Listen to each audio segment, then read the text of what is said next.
Good evening, everybody. Welcome to August 4th, Newberg City Council meeting.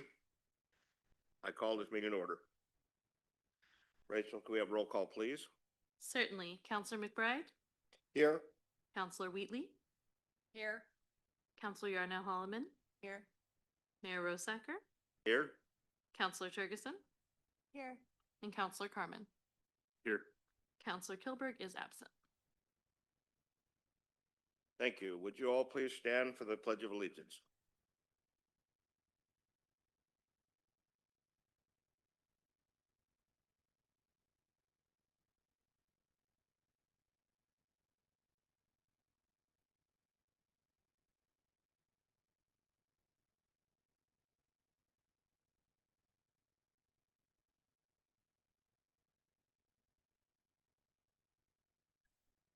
As usual, the first item on our agenda is the city manager's report. Honourable Mayor and Council, this is the City Manager's report for events that came from July.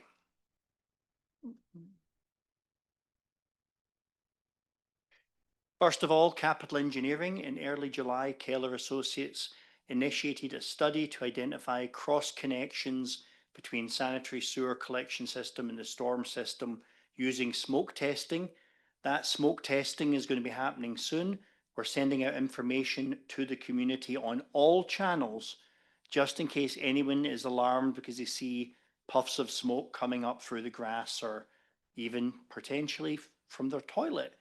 But we're letting everyone know it's safe and is not toxic and there's no risk.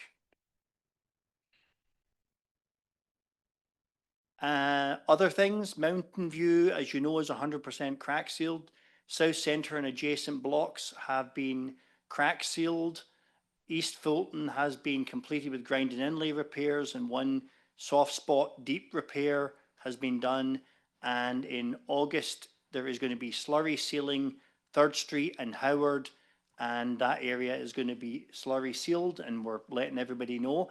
So we've successfully achieved all of our objectives for surfacing for this year and did it a bit under budget too. So that's grand. We are pleased to announce that we've been awarded $225,000 to outfit 2 patrol pickup trucks as new drone vehicles. This money will also be used for equipment and to extend their capabilities. That means we'll be able to get out there faster, launch them faster, and when minutes count, that could be really important. A national night out is August the 5th, Memorial Park. I and the chief will be serving hot dogs, as has become the tradition. So please come and grab a delicious dog made by the best. And there's the flyer. You've seen the signs around town. City Recorder, welcome the grant writer, digital archivist up into the team. As you know, we've been moving Dylan around to wherever the focus is for the current work. He is now working in finance records as well as pursuing grant opportunities. Finance records overhaul is in progress. Data control to increase efficiencies, preparing records for scanning, completing a records policy for the city, which will be finalised after the leadership team, and you'll see that policy coming here soon. And working with IT to launch a new email retention policy. The main thing about all of this is that he is doing the same thing that he did with the engineering drive and its records. Now we're doing the same thing with the finance records.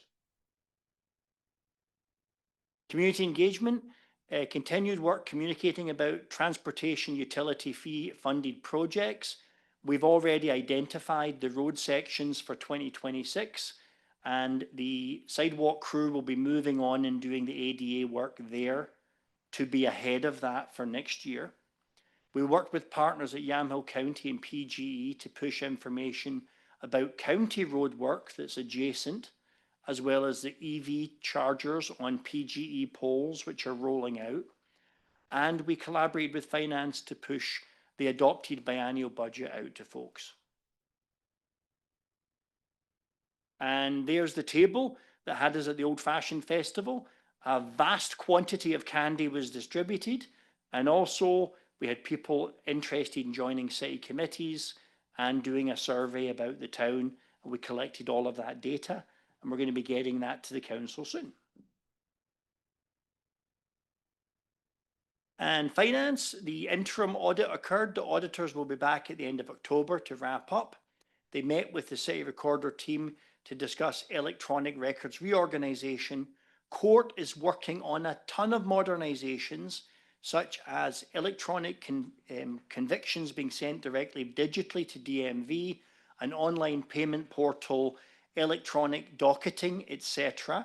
And that comes on the heels of the e-ticketing that's in our patrol cars. Red light camera testing is continuing between court staff and the vendors, and efforts are underway to help more vendors pay via ACH, which is a less expensive way for the city. Meow!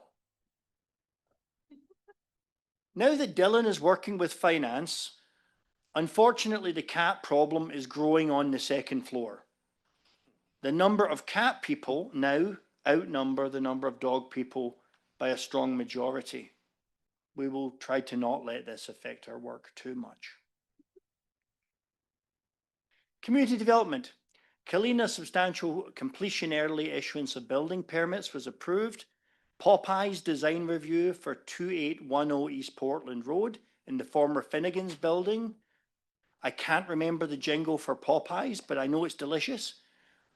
And also deliciousness in Roxy's Hawaiian Grill opening in Crestview Crossing. Staff solicited property owners' interest in the one-time UGB expansion, and ODOT, the grant for the TSP update, has been submitted. This is why you will not be seeing a request for funding for the TSP right now, as you may have expected since it was on the CIP list. We're going to take a beat and see if we can get grant money to cover that. The only part that we're going to work on early is the cross sections, because those could be useful for River Street. So we pulled a piece out that we need right now, and we're waiting to try and get a grant for the rest. Library land, the Austin meeting room floor has been repaired and new carpet installed. All of the staff that worked in the library in recent decades got to sign their names on the cement before the carpet went down, so that was cool. In July, we had a request for sign language interpretation at one of our story times. We were able to let people know ahead of time, and a whopping 82 people turned up for that one. So that was very, very well received. The Teen Service Club continues to help library staff with summer reading registrations, prepping crafts for programs, and a boatload of other good teen activities. More from the front porch of our community. The outdoor tie-dye event for kids was fantastic.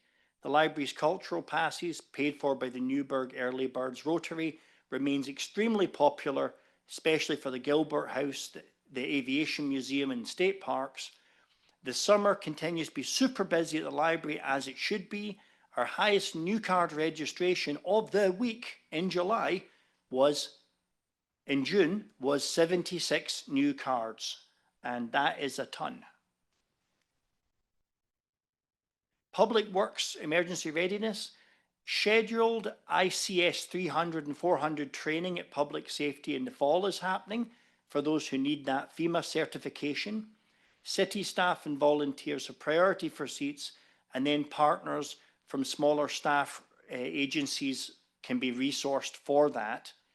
If any members of council who haven't got their ICS certificates would like to refresh them or do them again or get them for the first time, let me know.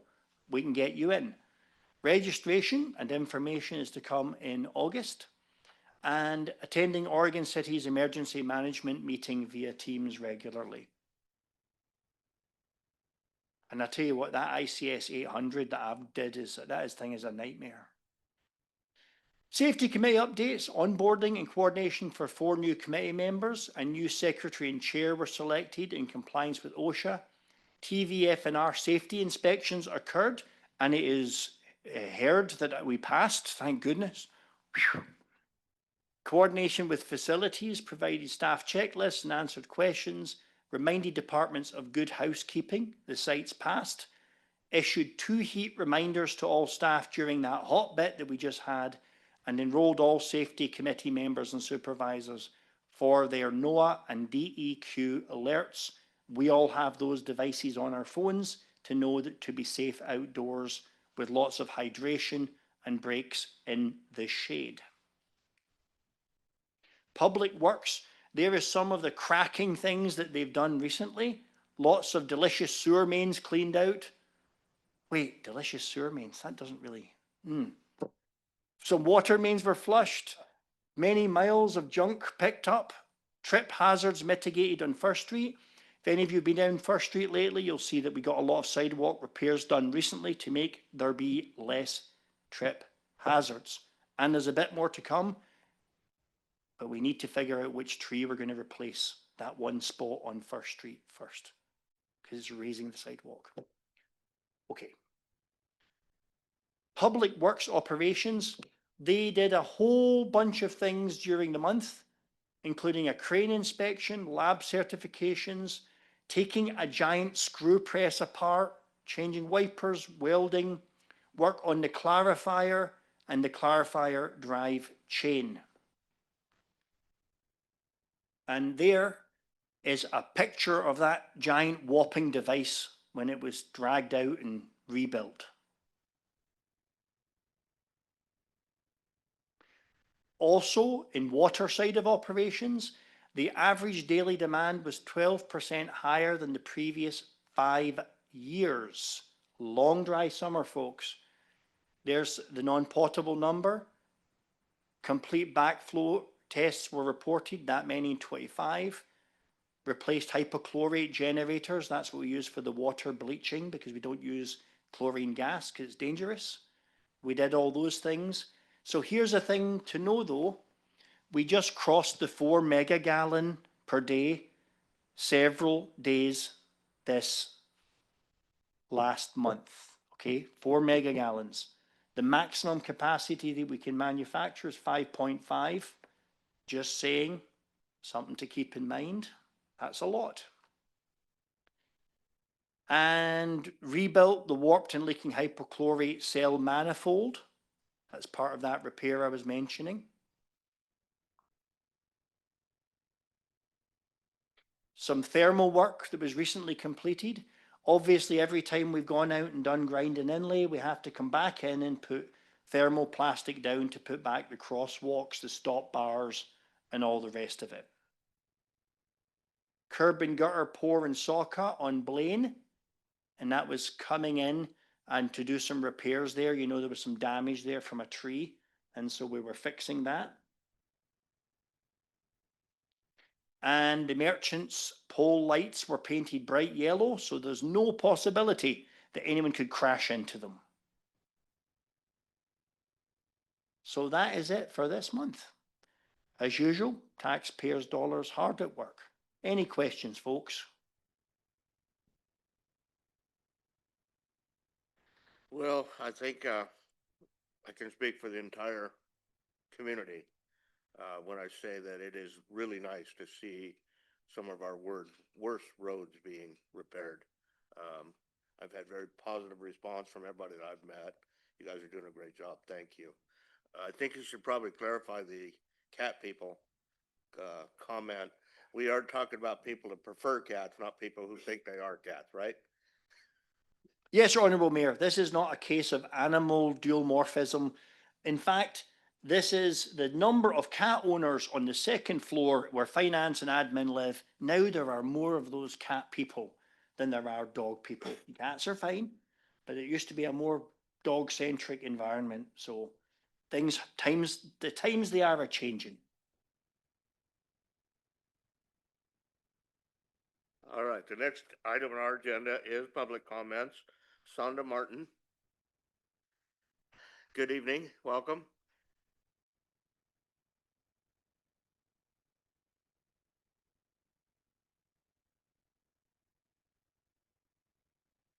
Councilors, Mayor, hello again. This is my 3rd time sitting before you this year, after a long drought. I'm coming again about the award of the CET funds to the Spark program. I continue to have objections to the way the council ignored the criteria it agreed to have the Affordable Housing Commission use. There were objective minimum threshold criteria based on what the state had said, and then other score criteria that was more subjective. But I cannot stress enough that it sets a very bad precedent to ignore basic minimum threshold criteria in favor of a plan that the mayor advocates for. I have some other questions about conflict of interest around this project, like, I don't know, what if the mayor were to decide not to run for mayor next year and instead took a paid executive director position with Spark? Would that be any legal or ethical conflict? I'm wondering if Providence, who's involved in this program, anticipates selling the property to Spark that it would have donated to the Heart of Newberg to shore up its financial situation as it faces the fallout of federal Medicaid cuts. Most programs based on income have fairly strict requirements about maintaining at or below that income level. What happens if a participant's income meets the guidelines and they qualify for the program, but then something changes and they make more than 80% of AMI before completing the program, which really would need to happen if they were eventually going to be able to afford a home? What's going to keep people from gaming the system by applying with an initial qualifying income and then miraculously getting a raise or a better job that puts them above the income limits not long after? The mayor touted this as a wealth building program for the participants. And that really stuck out to me because I thought this was about making affordable housing in Newberg, not building wealth for participants deemed worthy according to criteria that we still have no idea about. The program, in case you missed it in the documentation, reserves the right to deny any participant they feel would not meet their safety or community guidelines. Given the religious leaning of several of the stakeholders and the aggressive agenda at the federal level, would a trans person, a married lesbian couple, or a Muslim family be excluded due to these as yet unknown guidelines? Inquiring Newberg taxpayers would love to know. Look, I've done a bunch of math so that you don't have to. It's all in the email that I sent you late today. I'm sorry it was late. I have family health issues going on.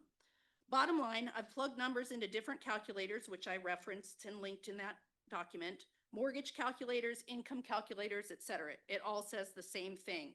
Households making 80% of AMI are not going to qualify for a mortgage on the average home in Newberg of $426,000, $415,000 homes will be an aggressive stretch for these households to afford, even with a sizable down payment. Additionally, the example 80% of AMI income was around $91,000, which is for a family of 4. You take that proposed $2,200 a month program fee and add on the cost of childcare, which in Oregon run about $1,150 a month per child for toddler age. Food, clothing, healthcare, car payments, student loans, payments, gas. There's just not enough money. Heck, with the time constraints of working and raising a family, I don't even know if these likely already college degree holding participants, so student loans, are going to have the time to meet all of the obligations that Spark is going to require, much less submit to all the big brother oversight into their personal lives. This program is not going to lead to more affordable housing in Newberg. It doesn't address the current shortage of affordable housing, and it doesn't create more affordable housing.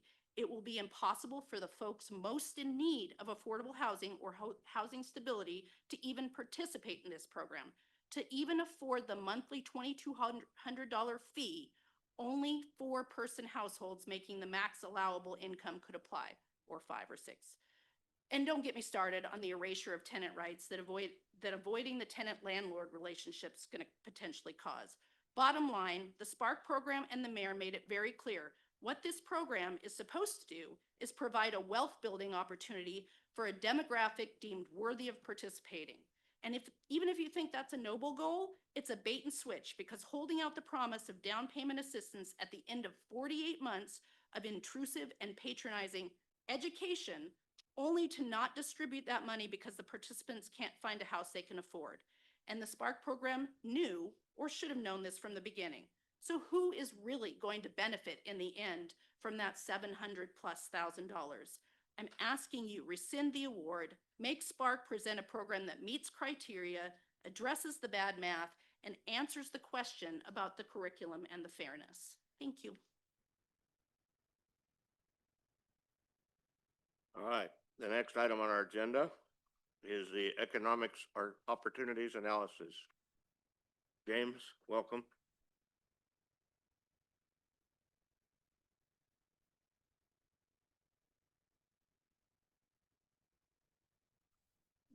Our very efficient clerk pointed out this is a legislative hearing. So before you get started, James, I call this legislative hearing to order.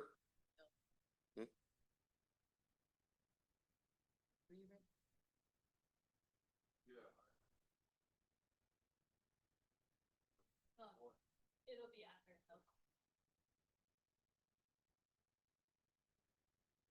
All right.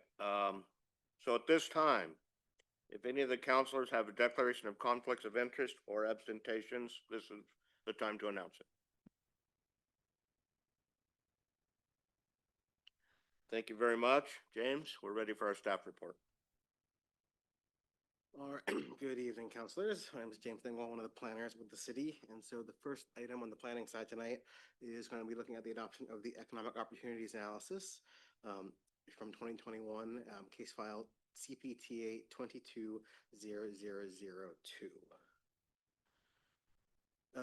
This supports Council Goal 2, identifying industrial land and attracting employers to encourage family wage jobs, and Objective 2, working to bring land into the urban growth boundary to zone for light manufacturing within 5 years. Staff's recommendation is the move to adopt ordinance number 2025-2936 by title only and to consider waiving the second reading.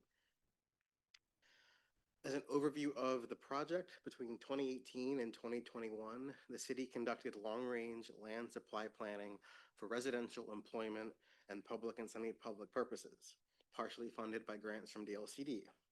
This analysis looks at the city's projected population growth over a 20-year planning period and evaluates the city's available land and the land needed to accommodate that growth for different land use types. The process included a citizens advisory committee, and council was briefed on the EOA in 2020 and accepted the EOA document in 2021. Two public comments were submitted as part of that package, which included the EOA, the housing analysis, HNA, and the public land analysis. One from Housing Land Advocates and Fair Housing Council of Oregon, which addressed all three and was in support of adoption, and then one from 1,000 Friends of Oregon and Friends of Yamhill County, and they submitted two letters, one regarding the housing needs analysis and one regarding the economic opportunities analysis.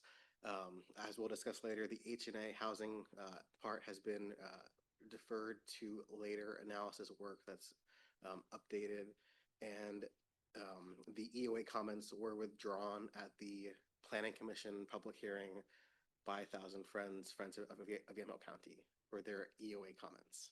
So those were withdrawn verbally in person at the hearing. In 2022, the Newberg Planning Commission approved a recommendation recommending that City Council adopt the HNA, EOA, and PSP, amend the comprehensive plan, and initiate an urban growth boundary amendment. In February 2024, City Council elected to use the sequential urban growth boundary review process to adopt these three analysis documents and consider a potential urban growth boundary amendment, which was approved by DLCD.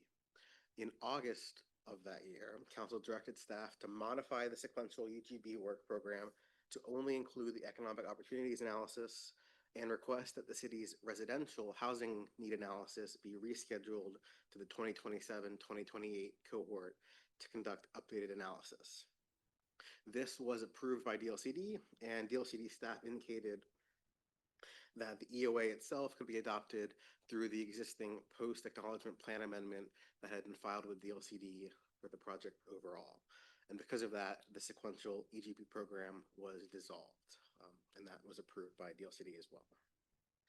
To run through the legislative process for the comprehensive plan text amendment, in April 2021, City Council adopted a resolution accepting the EOA, and in August 2022, adopted a resolution initiating the comprehensive plan text amendment.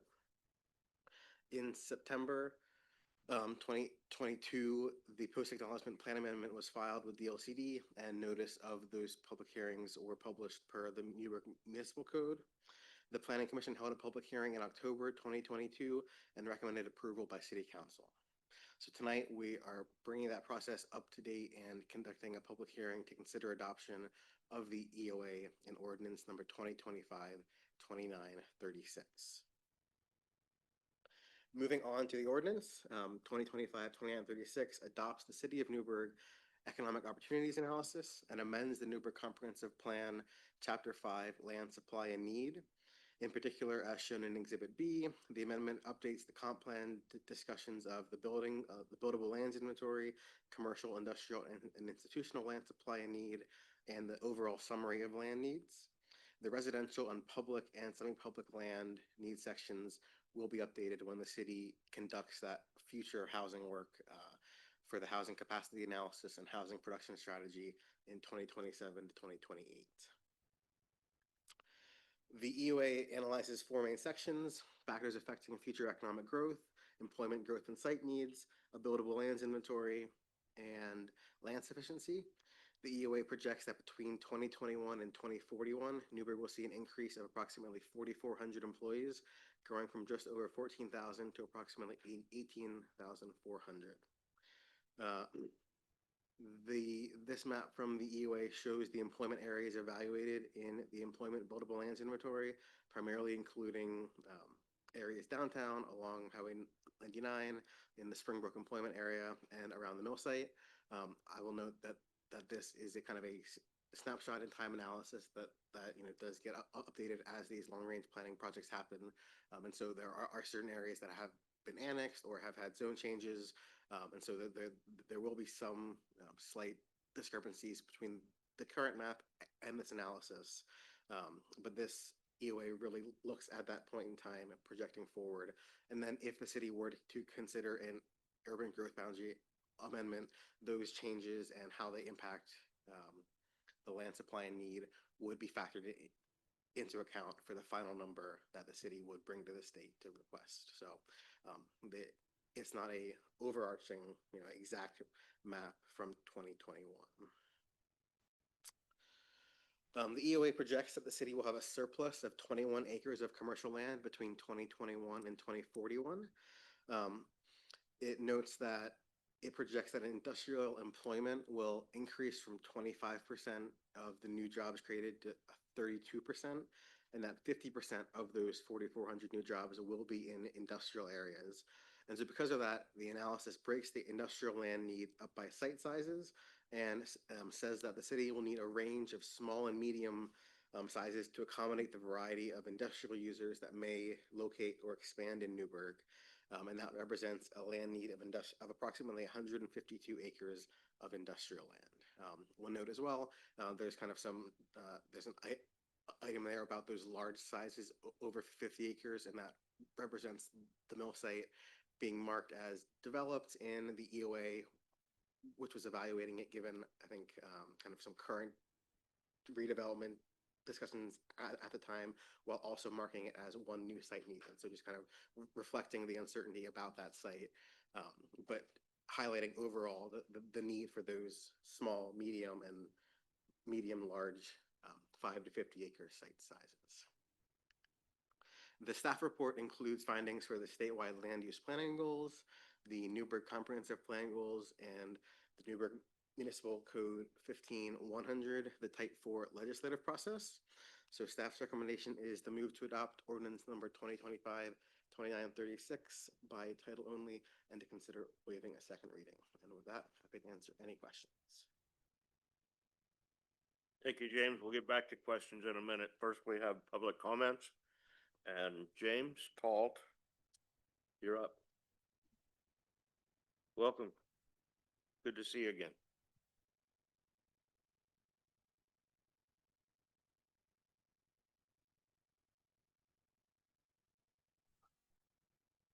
Thank you. Thank you very much. I was very interested in the CM's breakdown of the pet preferences of public employees. For the record, I have 2 cats, but I am a past dog owner. So anyway, I didn't expect to be here tonight because normally for this sort of thing, I would call my city councilor, which is Peggy Kilberg, And there was a reason why she wasn't answering our calls. It's because I guess she's on vacation in Texas or someplace like that. So here I am, and you can see how prepared I am. Not very. So with regard to the EOA, I listened to the presentation, and of course, um, there were aspects of the presentation that weren't displayed, and that was the comment that the presenter understands that there are some errors here that can be and should be corrected. At least I think I heard that. And that's why I'm here tonight, is because you're preparing to adopt an EOA, the Economic Opportunity Analysis, and then that in turn will be used to modify the comprehensive plan. But there are errors in the EOA, and those errors were there the day it was adopted or accepted originally, and that document is like 4 years old. In addition to that, there have been some very good developments in Newberg that have made aspects of this economic analysis obsolete. So I was here tonight. I wanted to point those out just to make sure that everybody was aware of those before you move ahead and codify. Is it codify or codify? Codify some of these errors into Newberg's comprehensive plan. So I'll start here. Let's see, I can show it here. I brought my pointer as an example. And there's so many, actually, I should go back and say, there are quite a few errors, examples or errors in the EOA in particular. There's too many to talk about in 5 minutes. So I'm just going to pick with just one and just show that to you to help you understand the nature of some of the errors. For instance, right here, this section right here, I believe in this map, this is considered commercial residential land. You can see it right there. But I believe that about 2.5 years ago, that was rezoned, and it's now high density residential. So that's an 11-acre plot right next to Joan Austin School. So right now, that's in this EOA as commercial residential,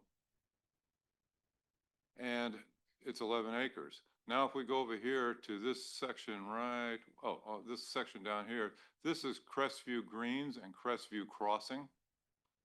Now, those are also commercial land, and both of these plots are tabulated in the EOA as commercial land, but in fact, this is no longer commercial land, and this has been largely developed for high-density residential. In fact, I think Crestview Greens is all residential, and Crestview Crossing is mostly residential, probably 75% high-density residential. So if you look at the EOA, it suggested originally that we had 21 acres surplus of commercial property available for commercial development. Yet, in fact, that has changed because this is no longer commercial and this was developed as residential. And this is slide 9 of tonight's presentation. If you go to slide, I think it's 10, the next slide, you'll even see that. Yeah, right there. This land sufficiency for commercial, you'll notice it says we have 21 acres of land sufficiency, more than we actually need. Well, if you take out 11 acres for that rezoning and then take out the land that was developed as high density residential, we actually don't have 21 acres of sufficiency, at least in terms of this analysis. So, understand that there are numerous errors in the EOA, and you should just be aware of those. And it may, now if the city, I'll say we, if we're up against some sort of deadline where we have to get this submitted in order to meet a deadline to keep the state happy, then by all means, we've got to meet the deadline. But if we're not up against a deadline and we have a little extra time, then some of the low-hanging fruit errors maybe ought to get fixed, possibly, before they get codified in the comprehensive plan. And I think that's probably enough.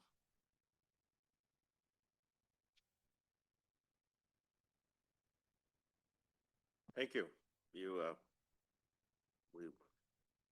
We're thinking along the same lines. Thank you for your time, listen to me, and you don't mind, I'm gonna go home and have dinner now, which is something I know. I thank you for your service because you can't Hang on do just a that and I minute, Jim. can. Hang on just a minute. Mike, do you have a question for Jim? Yeah, I was just gonna ask you, would you be willing if we were to decide that we want to fix these errors, which I believe we probably should, and have a small little committee, would you be, willing to be on that committee? To look through this? I don't want to have anything big. I don't want it to take a long time. 30, 60 days at the most. And, you know, 2 or 3 people going through it, just asking the question. Well, after coming down here and speaking, I could hardly say no to that. However, I will say that committees just slow everything down. I think 1 or 2, city employees, if they were tasked to just sit down, look at all these documents and figure it out, would probably get it done pretty quick. But yeah, if someone said, oh yeah, come down and talk to us for a little bit, sure, I would do that. But I don't think it needs a formal committee. Thank you.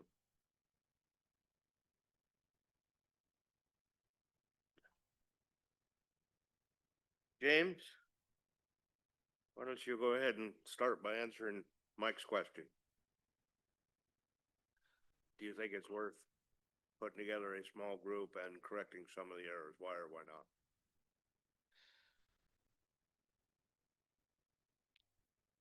So I mean, I think kind of you know, as pointing out, there are definitely, you know, the conditions on the ground change. And so council made the decision with the housing needs analysis to, you know, not move forward with that and then, you know, go the whole rework of that. And so there, you know, at any point, the, you know, analysis will be that snapshot in time analysis of land. And then when the city's going through its efficiency measures or kind of things that might mitigate what land is needed and then request things from the LCD for possible changes, those kind of mitigating changes would be factored in to that process. And so I think at any point, for instance, right now, the comprehensive plan data is from 2004. And, you know, the city's been operating off of 2004 data. And so it's kind of, it's to a certain extent balancing that kind of recency and currency of data and being able to kind of operate and respond to, you know, an employer or kind of planning that employment land based off of data that was an analysis that was done recently versus, you know, the time or cost to redo that, because that could be done and it would require either staff or the consultant or somebody to come in and kind of redo that analysis. So that's definitely an option council has. And I think it's just balancing that kind of currency and, you know, flexibility with being able to respond to those changes that might happen on the ground.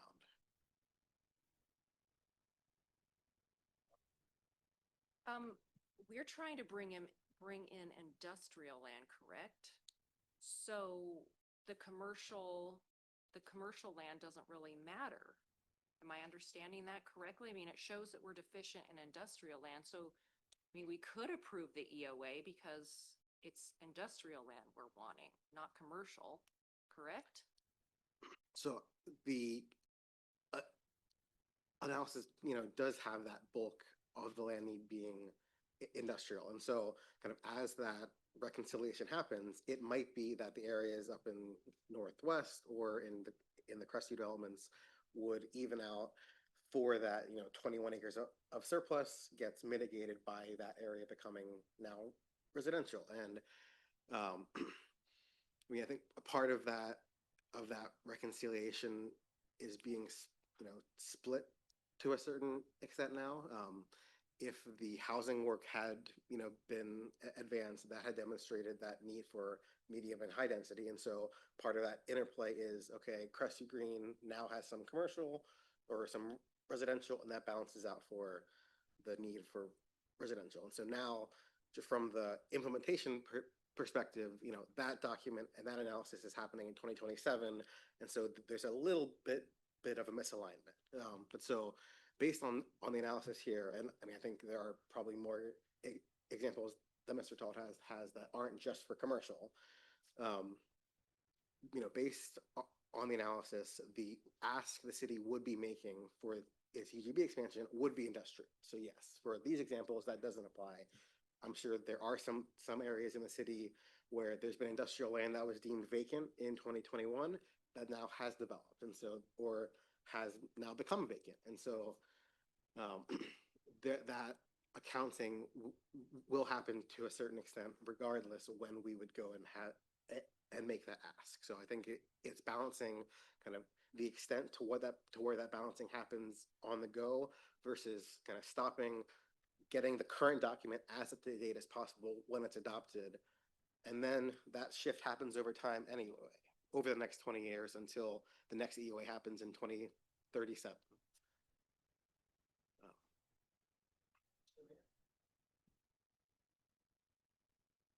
So if I understand correctly, we are going to have an opportunity as we continue through the process to true these things up a little bit further. That's right, isn't it?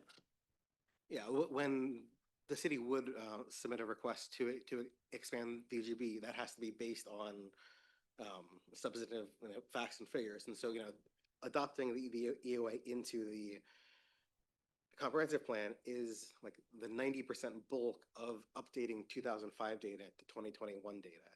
But, the city wouldn't submit a request based off of data that it knows is incorrect. And I think Scott. Yeah, and one Something thing else. I would just add, and with all respect, the study, unless the dates, I don't believe the dates that are associated with the tables and the maps are 2025. I think they're all time-stamped to when that study was conducted. So I don't think they're erroneous. I think they're aged. It's like we're buying a used car, and we know that as we use it, we're going to need to make maintenance and probably replacing parts as we go along.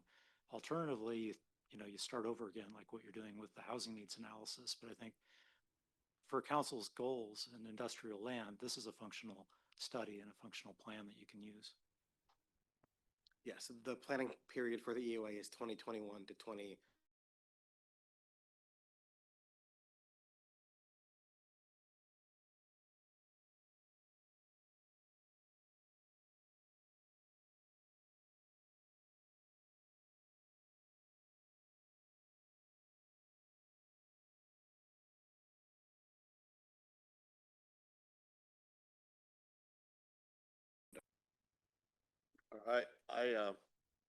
First of all, since is no more public comments, I need to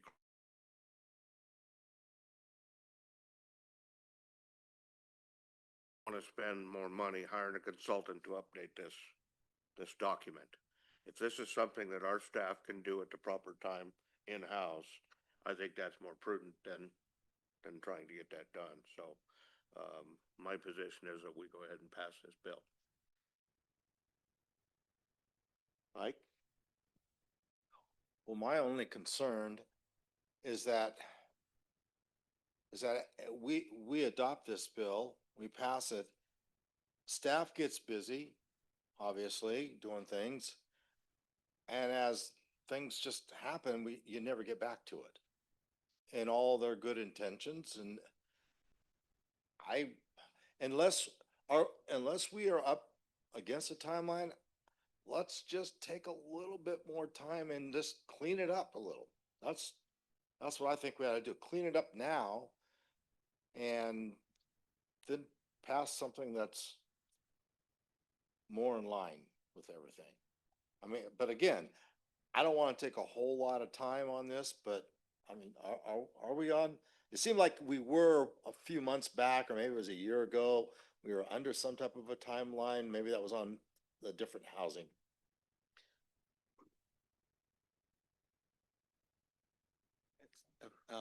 I think so. Yeah. So there was a timeline for the sequential UGB. Part of that was Portland State University released updated population projections, and so there was a timeline to adopt that based on those. DLCD has confirmed that because that we can adopt this analysis with the with the population projections that were in place, and I believe that the shift between the two population projections is, I believe, an increase in 3,000 approximately more residents in that planning period between the 2020 issue and 2024 issue. And so there isn't a concurrency requirement for the EOA. So with the housing needs analysis, there's a requirement that if you identify the need, you have to address it right away. And so there's that clock that starts ticking for the actual UGB amendment.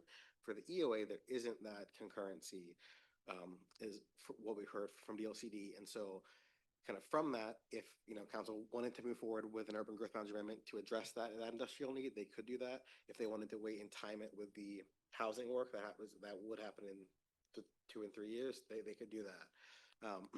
I think kind of some of the discussion that had happened previously with some of the sequential urban growth boundary is, using the work that was done and kind of, until this is adopted, the city has to rely on that 2005 data to be doing any long range planning. And I think there have been a couple cases for the couple applications where the fact that data wasn't adopted did have consequences for approval by DLCD and things like that. So, but no, there's not a timeline to adopt it. And I guess I would ask Scott if you have any thoughts on, I think we might need to take a look at, in order to do that analysis, like depending on how many parcels are off, does that then require a full new buildable lands inventory, for example, or kind of what is required in doing that update versus looking at it? And so I'm not saying it would. I think in thinking about what that maintenance looks like, the analysis that's in the document now, how do we amend that and still maintain its kind of data integrity? So Scott, do you have any comments on that part? No, I think your thought process is spot on, that when you're ready to update the buildable lands inventory, you need to do that holistically, and it needs to be calibrated with the population forecasts and the land needs that result from that. So I think if we were to go too far in updating the buildable lands inventory, DLCD might have an expectation that we're bringing the rest of the analysis up to date. We don't know the answer to that without asking. Can I? So your staff recommendation? To move to adopt ordinance number 2025-2936 by title only and to consider waiving the second reading. Oh, yeah, is there any more deliberation? Go ahead, Elise. I was going to support what both the mayor and Councilor Wheatley shared, and I have the same concerns that have been raised by Scott and team. And so I would move to adopt ordinance number 2025-2936 by title only, and waive the second reading. Second. So it has been moved and seconded that we adopt ordinance 2025-2936 and read by title only. Is there any other, does anybody have another comment? Seeing none, Rachel, this is by roll call vote. Counselor McBride? No. Oh, yes, let me read the, oh, sorry, Mike. We'll read the title. Thank you, James. All right, the title is, let's see. Just a moment. An ordinance number 2025-2936, an ordinance adopting the City of Newberg Economic Opportunities Analysis and amending the Newberg Comprehensive Plan 5 Land Need and Supply. So, Counselor McBride, No. Counselor Wheatley, Yes. Counselor Yarnell Holloman, Yes. Mayor Rosacker, Yes. Counselor Turgeson, Yes. and Counselor Carmen. Yes. Thank you. Thank you, James. The motion passes. All right. The next item on our agenda is a vacation rental home regulations. James, we'll start with your presentation, then we have some public comments on that as well. Excuse me, this is also a legislative hearing. So I call this legislative hearing to order. Do any of the counselors have declaration of conflicts of interest or abstentions? Seeing none, James, it's on, you're up. All right, okay, so now we're going to take a look at the updates to the vacation rental home policy update, continuing the public hearing from the July 7th meeting. Um, The staff report presentation focuses on changes made based on council's direction to continue reviewing the one-time burn with legal, and builds on the presentation on that at the hearing on July 7th. Staff's recommendation is to deliberate and provide direction on the one-time burn and adopt ordinance number 2025-2935, amending the Newberg Municipal Code, Title 3, Revenue and Finance, and Title 15 Development Code, with updates to the city's vacation rental policy, possibly as amended. The amendments include updates to Title 3 Revenue and Finance, Transient Lodging Tax, and Title 15 Development Code in the zoning use table, off-street parking, and special use standards chapters. The proposed language has been updated to reflect the date changes to dates for the effective dates and for the deadlines to register within 90 days and to receive approval within 1 year. So updating that to September 3rd, 2025 and December 2nd, 2025, and then September 3rd, 2026. The ownership section has been updated to reflect recommended changes to language and phrasing by legal. It still limits the new permits to run with the land and notes exceptions for survivorship or certain transfers, such as an LLC, where the applicant is the sole owner. The one-time burn has been moved to its own subsection. The proposed language would allow conditional use permits issued prior to, it will be September 3rd, 2025, to reflect the changed public hearing date, not August 20th, to transfer one time as approved in the conditional use permit. We've had some discussion with legal about concerns for the provision, and so I'm going to let James talk a little bit about the potential issues that they may see if council chooses or adopts this language.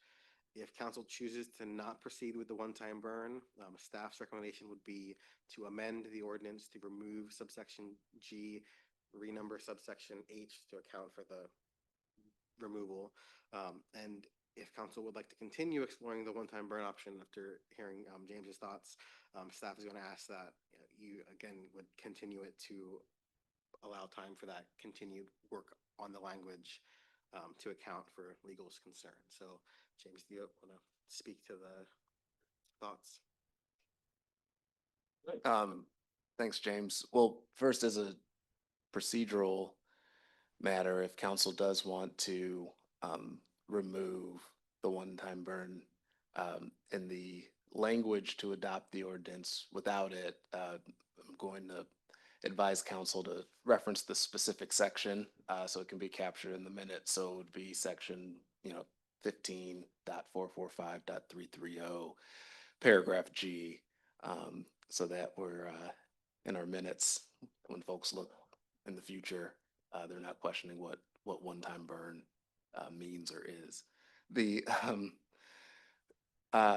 when it comes to that concept, as James said, we conducted some research, had some discussions with community development about the concept. We don't see it as an issue with respect to a takings claim or concern in connection with kind of implementing this particular language. It is something for one thing that council should consider in looking at this is the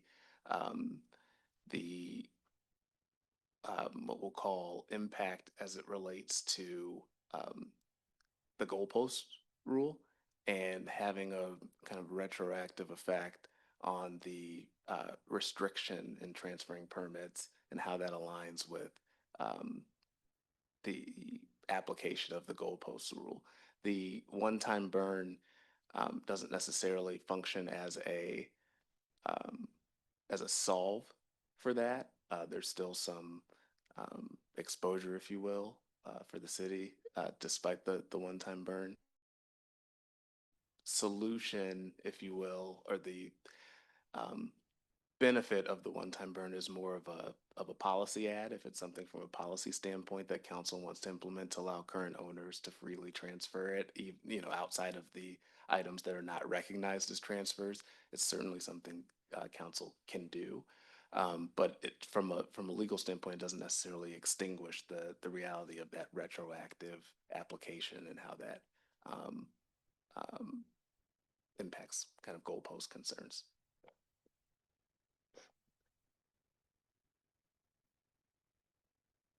So there's just two more quick slides, and if we want to finish versus until going. There are no changes to the text of H, but is included here as the making the one-time burn a separate subsection makes that now subsection H, which would be reverted if that's is taken out. And so staff's recommendation is to deliberate and provide direction on that one-term time burn provision and adopt ordinance number 2025-2935, amending the Newberg Municipal Code, Title III Revenue and Finance, and Title 15 Development Code with updates to the city's vacation rental home policy. Thank you, James. I now open public testimony. The first person to testify is Robert Soppy. Come on up. Welcome.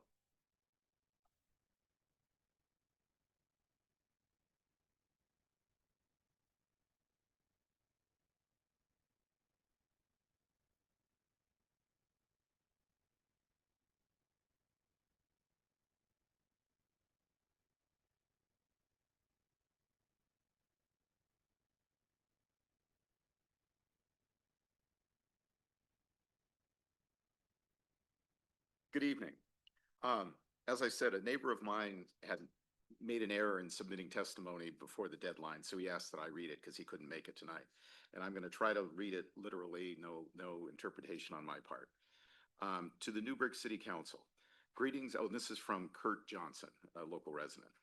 To the Newberg City Council, greetings from fellow Newbergundians. I'm submitting this as written testimony for agenda item 6.2, vacation rentals. It has come to my attention that there are some proposed changes to our Fair Cities rules for vacation rentals, VRs.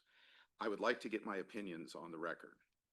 As a tax-paying resident, and I might add water bill payer as well, of Newberg for over 20 years, I have a decent feel for the city and some of the changes that we have all been through. I live 1 block away from the cultural center and have been impacted by the changes, both good and bad, that have happened around it under your watch. For this note, I'll limit myself to the present topic, vacation rentals. What the heck? You know what I mean. All of these houses that used to house families and now sit empty for a good portion of the year. Families no longer live there. They sit vacant for long stretches at a time. Some are well maintained and others not so much. As a rule, I am a capitalist and believe in the freedom to do as you wish with your property. But in our ostensibly civilized society, there are rules, and I am here to comment on the ones presently before you regarding VRs.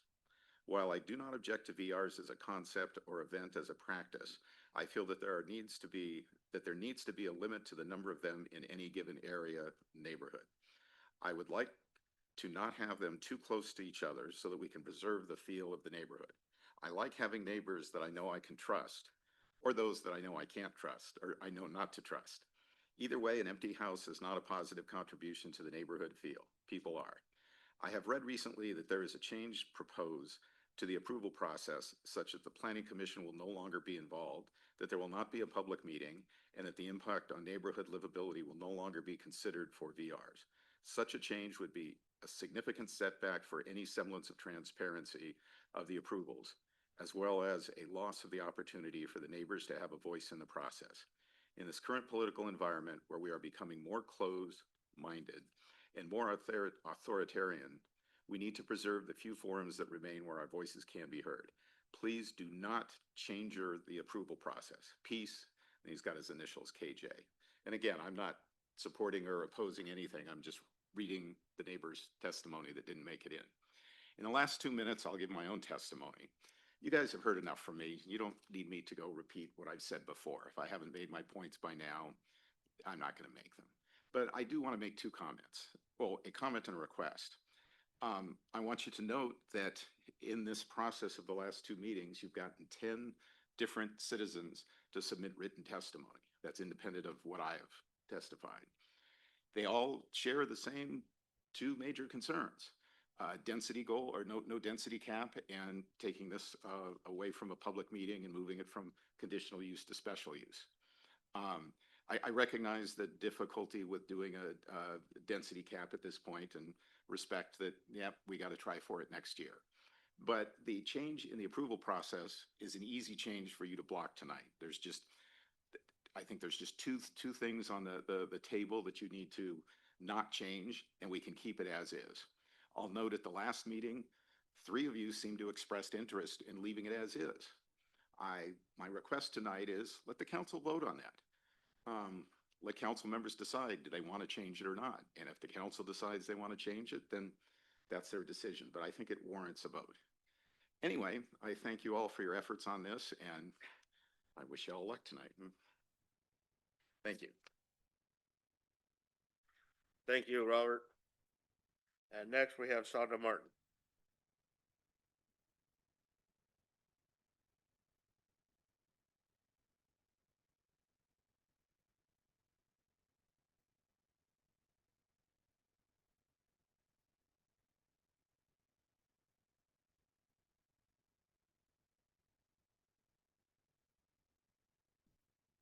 I forgot to say my name the first time, so officially I'm Sonda Martin, and this is time number 4. I just wanted to I'm a homeowner in Newberg. We've owned a home, 2 different homes since 2001, since we moved to Newberg in 2000. And I don't have any objection to the idea of vacation rentals in general. I know people need to make some money, but I've read through the public comments, I've listened to the things, and I agree that just a density cap without addressing distance between vacation rentals really puts at risk turning a whole neighborhood into a vacation rental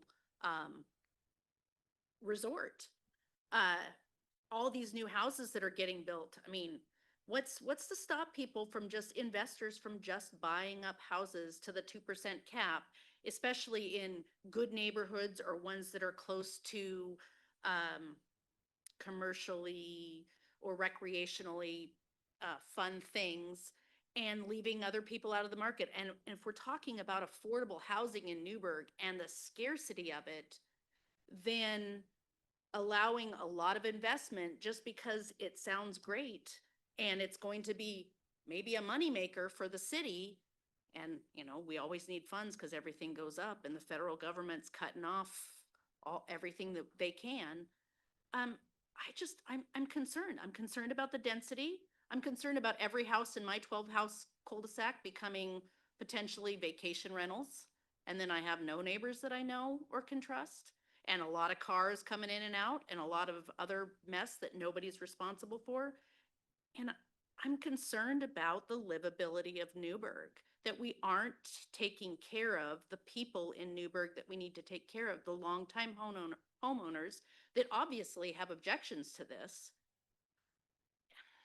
I think sometimes government is getting too focused on the money and not enough focused on the people. And if Newberg's supposed to be this great community, which it has been, I mean, that's why we haven't moved in 20 years. And that's why we're going to stay here. Besides the fact that if we sell our house, we'll never be able to afford anything else. I just think that,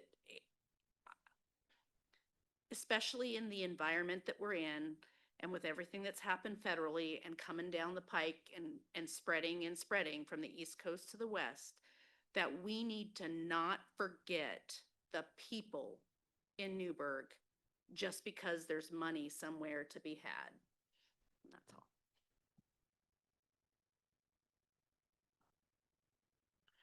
Thank you. And with that, I close public testimony. James? Go ahead and repeat your staff recommendation and then we'll start council deliberations. So I don't know how this works out, but I suppose the staff recommendation has some permutations depending on how council deliberates. But at the very least, deliberate and provide direction on the one-time burn provision for existing conditional use permits. And then adopt ordinance 2025-2935 as amended, possibly amending the Newberg Municipal Code, Title III Revenue and Finance, and Title 15 Development Code with update to the city's vacation rental home policy.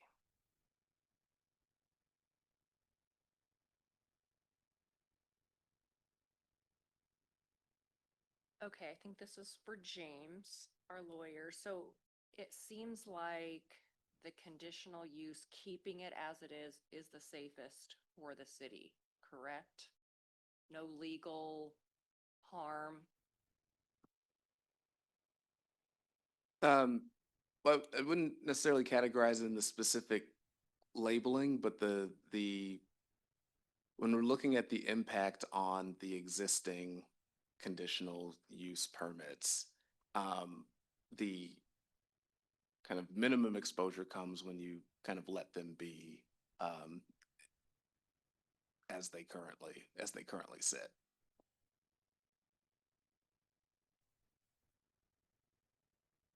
I guess just to clarify, the conditional use one-time burn applies to existing issued approvals and is separate from the discussion of the approval process ongoing and whether or not to change. So not commenting on whether, but the one-time burn legal discussion is separate from the decision point of whether or not to make the ongoing approval process conditional use permit with a public hearing or special use permit, if that makes sense.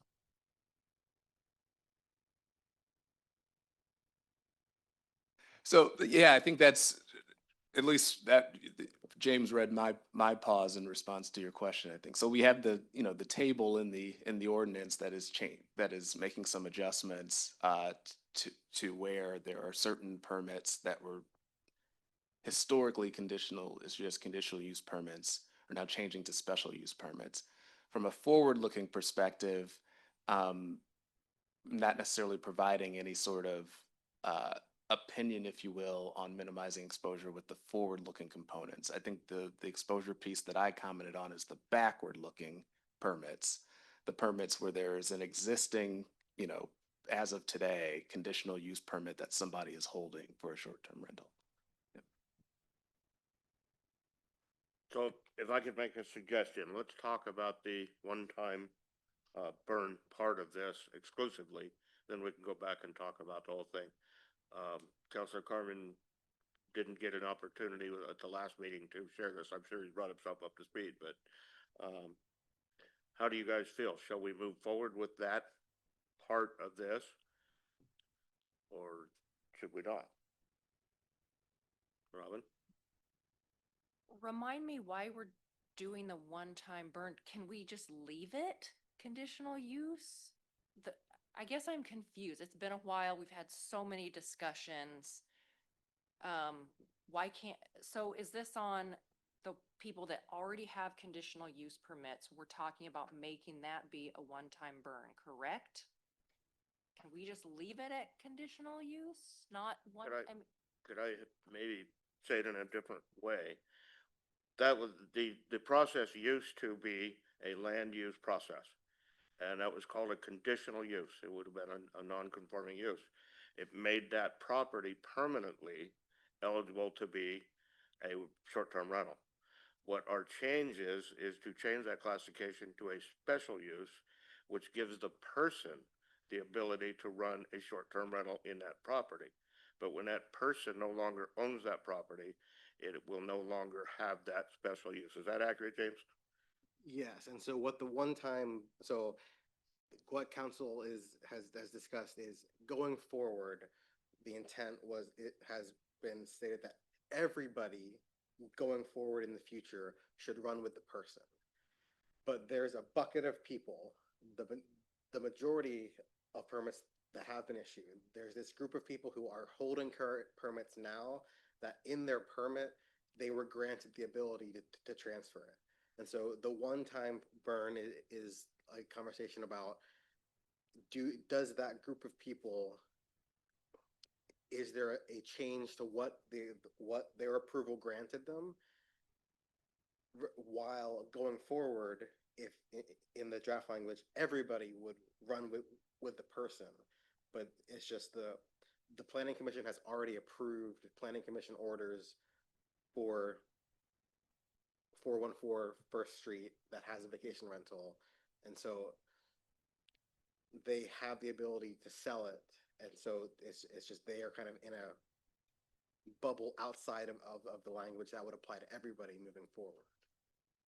I make it in maybe some plain language here. So the council was considering whether these existing conditional use permits should just expire at some point and everyone comes into the new program of special use permits under the new standards and all the requirements, or not, or just leave it be. Let the existing conditional use permits continue in perpetuity.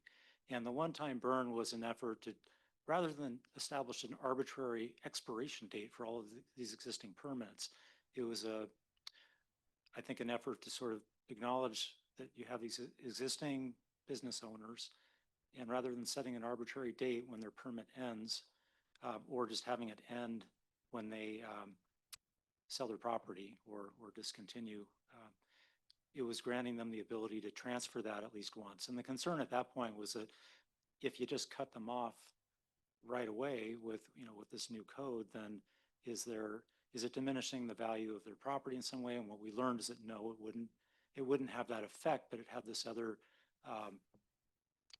potential impact on them. And so the one-time burn was trying to give them the opportunity to pass that on just once, because the future owner hasn't enjoyed that right, only the current owner. And hopefully that's how I've heard it. Yeah, I support the one-time burn. I think it balances both the intent of the conditional permit with their original purchaser of the property, if they had the intent to have a vacation rental, but it also frees up additional special use permits for the 2% cap, and it doesn't lock in the current conditional use permits within the 2%, meaning that there'd probably only be 1% of capacity left.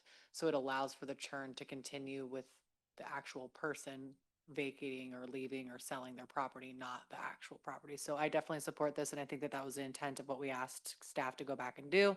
So I would hope that we would pass this tonight.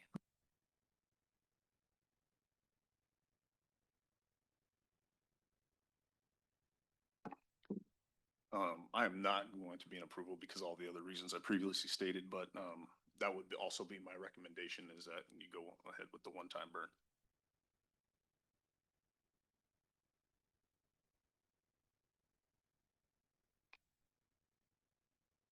Okay, so I want to make sure that I understand this. I'm okay with the one-time burn. I think I've got that part down. But as we move forward, I think I'd like to leave it as a conditional use permit for others that come in, only because I think it'd be good to have the community be able to voice their opinions, although I think if it meets all the criteria, they can voice their opinions as much as possible, and it probably isn't going to change anything, because you've got to change it based on something that is against what our code is set up for. But I think I'd still would like to go that route, only because it at least lets people be able to feel like they're able to voice their opinion. And, I think it's always good to be able to have free speech and talk about what you think is positive or negative about some decision that the planning commission might be looking at. So that's kind of how I feel about this. I acknowledge and do agree with the purpose of public comment and planning commission. I think that that's the opportunity for the public to as Mr. Soppy has stated, 10 public testimonies of concern is significant. That said, I feel that there still is the appeal process through the council. And I also believe that this extensive process that the SDR committee went through, as well as staff, as well as a number of council sessions around it, the 2% cap was put into place to address the concerns that were being brought forward. I do still want a density cap, but I do trust that staff will bring that back next year to discuss how we can implement that. So I do think that at some point we're going to have to take some sort of action. It's not going to meet the needs of every person that's presented in public comment, but I do think that this has had a lot of research done of neighboring communities, and staff has taken all of our thoughts into consideration. And sometimes we do have to move forward with what is the most balanced approach. And I think that we just have to stay really vigilant with community members like Mr. Soppy, and others that have provided public comment, and really commit to next year coming back and addressing this. And we can always go back towards conditional use permit if that's the better avenue to try. But I do think right now planning commission is just a rubber stamp, and there is no actual means for them to deny a STR permit if they even want to. So public comment for the purpose of just listening with zero ability to respond in the way that planning commission may actually feel about a property, to me is actually a waste of everyone's time. So I would go ahead and move forward with this with the commitment that we come back in a year after public comment and move forward with a density cap.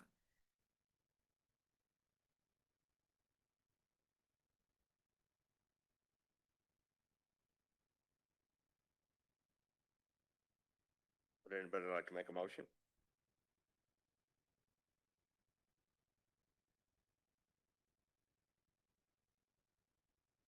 Okay, I will make a motion to adopt ordinance 2025-2935 with the one-time burn as part of that in 15.445.330 subsection G. Does that suffice? By title only? And we have second reading. That was great. I think that covered except I believe the date, we wanted it updated to. So I think Okay, so let me try again. Yes. I will move that to adopt ordinance 2025-2935, vacation rental home regulations, and include a one-time burn in section 15.445.330 subsection G, conditional use permits for vacation rental homes approval issued prior to August 20th, 2025 may transfer to one subsequent owner or contract purchaser, and therefore are subject to Newberg Municipal Code 15.334.330 parentheses F, and read by title only and waive the second reading. And could we request that that be amended to September 2nd, 2025 to account for today's being the, you were so good. That's I will Okay. amend to September 2nd, 2025. All right, we have to September deal, 3rd, sorry. September 3rd, 2025. give us the proper date, and the proper way that we need to do this is to vote on the amendment first. Then we'll go back and pass the whole thing. Is that? The amended date, correct. So let's treat that as an amendment. Let's take that as a sole motion and start over. Just the amended date. Okay, I move that we move forward with the one-time burn, section 15.445.330 subsection B, conditional use permits for vacation rental home approvals issued prior to September 3rd, 2025 may transfer to one subsequent owner or contract purchaser, and therefore are subject to Newark Municipal Code 15.334.330 parentheses F.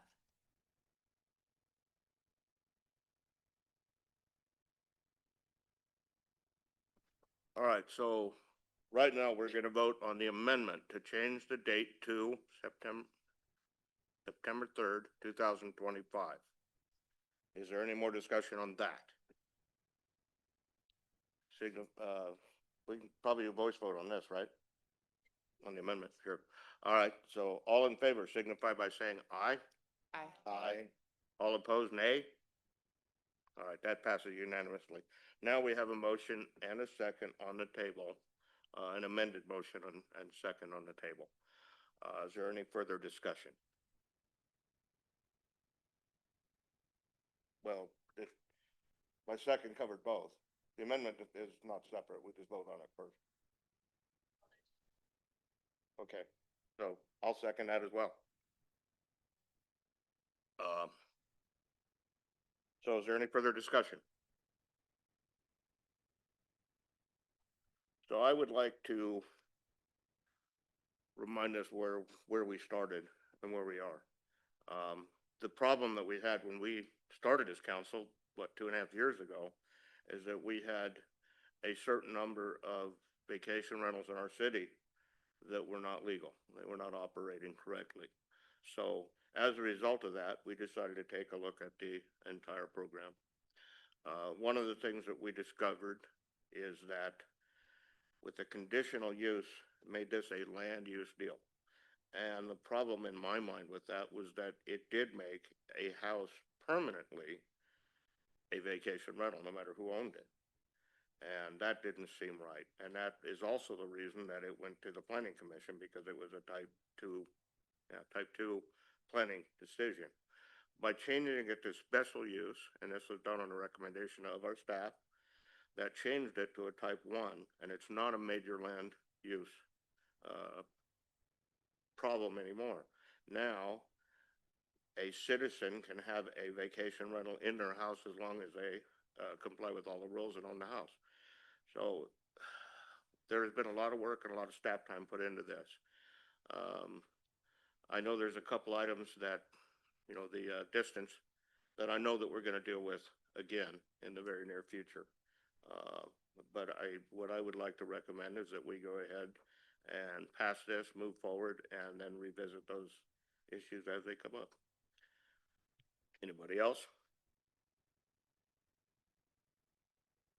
I guess I would just agree. I think, I do have a fair number of reservations around this, and I feel like I've voiced it. But I think that I trust that the staff will come back in a year and that we can relook at that density. I would agree with Councilor Yarnall that that's data that I'm really looking forward to having and be able to look at the impact. I think this gives us a start of guidelines, and I'm curious to see how the city's process goes in addressing our current short-term rentals that don't now meet our minimum standards, and what that process looks like, and like the parking that has been brought up so frequently. So I have a lot of concerns. I have a lot of reservations. I definitely want to make sure that we follow up in a year, but I also think that this provides a starting point framework, which is not something we've had to this point. So.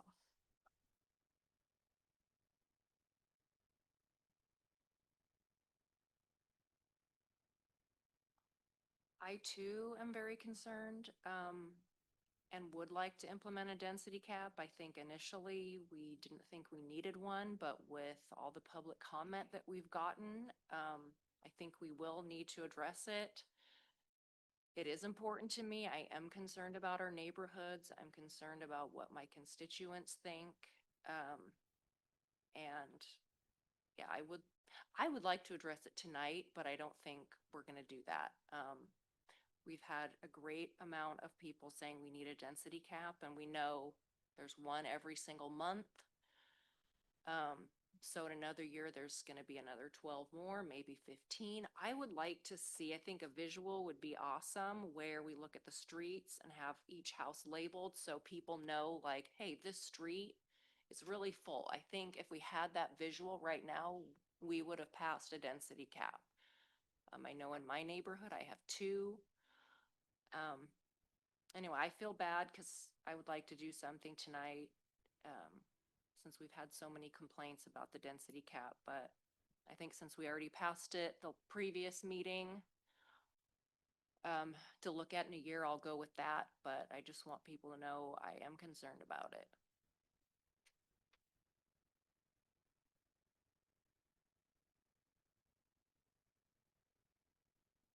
All right, if there's no more comment, it's time for a roll call vote. Counselor McBride? Yes. Oh, wait, title. I'm gonna read that title to you guys. Just a moment.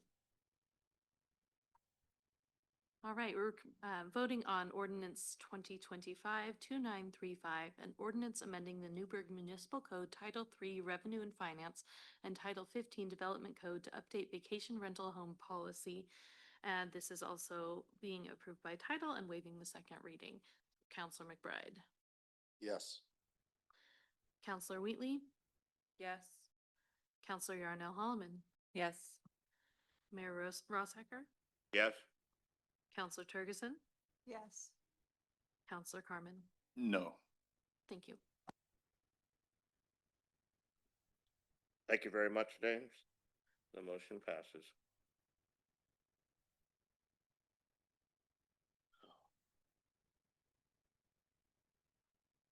Next on our agenda is going to be the update and direction on Senate Bill 1537, the urban growth boundary expansion.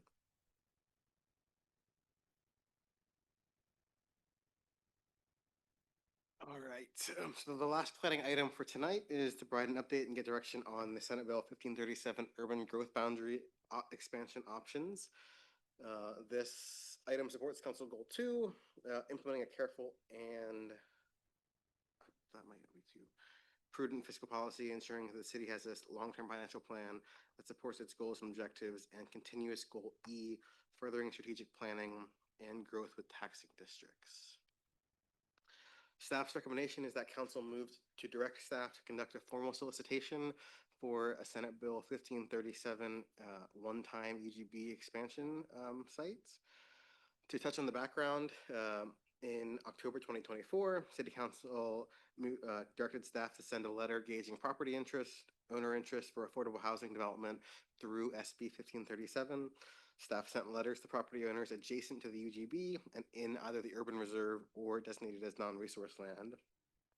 And staff has since received responses from multiple property owners with a range of site sizes, including smaller lots from 5 to 10 acres and 10 to 20 acres, and some with larger sites, 70, 80 acres, whose formal interest letters were included in the staff materials. Some of the properties would require an exception to resource land designations at the county, and some of the owners have indicated that they are interested or in the process of submitting that exception to become eligible. If the city issued a solicitation, property owners would submit additional details on their site and development feasibility, affordable housing potential, and other criteria identified by staff or city council.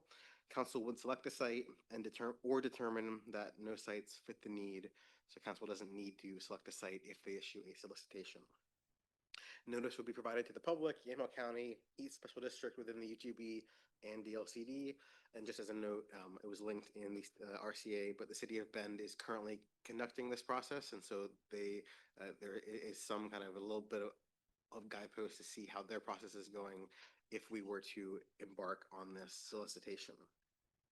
For larger sites, larger than 15 net acres, a concept plan is required covering the types of housing, recreation and open space land, commercial lands to serve that residential use, a transportation network, protection for natural resources, and the housing affordability requirements. Smaller sites that would be less than that 15 net acres don't require the concept plan, but would still be required to have the affordability requirements. The one-time UGB amendment would be reviewed by the Newberg Urban Area Management Commission, City Council in Yamhill County, and receive final approval by DLCD. The city is eligible for this one-time expansion through 2026, based on what we've reviewed as the city's history over the last 20 years of expanding the UGB and how that has been developed for residential purposes. So based on our reading of the bill, even though the sunset is in 2033, Newberg's eligibility is shorter, given that development history over our past 20 years.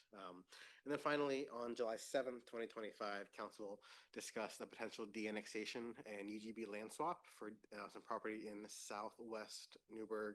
The land swap would be in lieu of the one-time expansion for affordable housing, and so Council may issue the solicitation and consider that land swap simultaneously, but would need to select one in order to move forward and have it go to the state for approval. And happy to answer any questions, but I think there's also people to comments.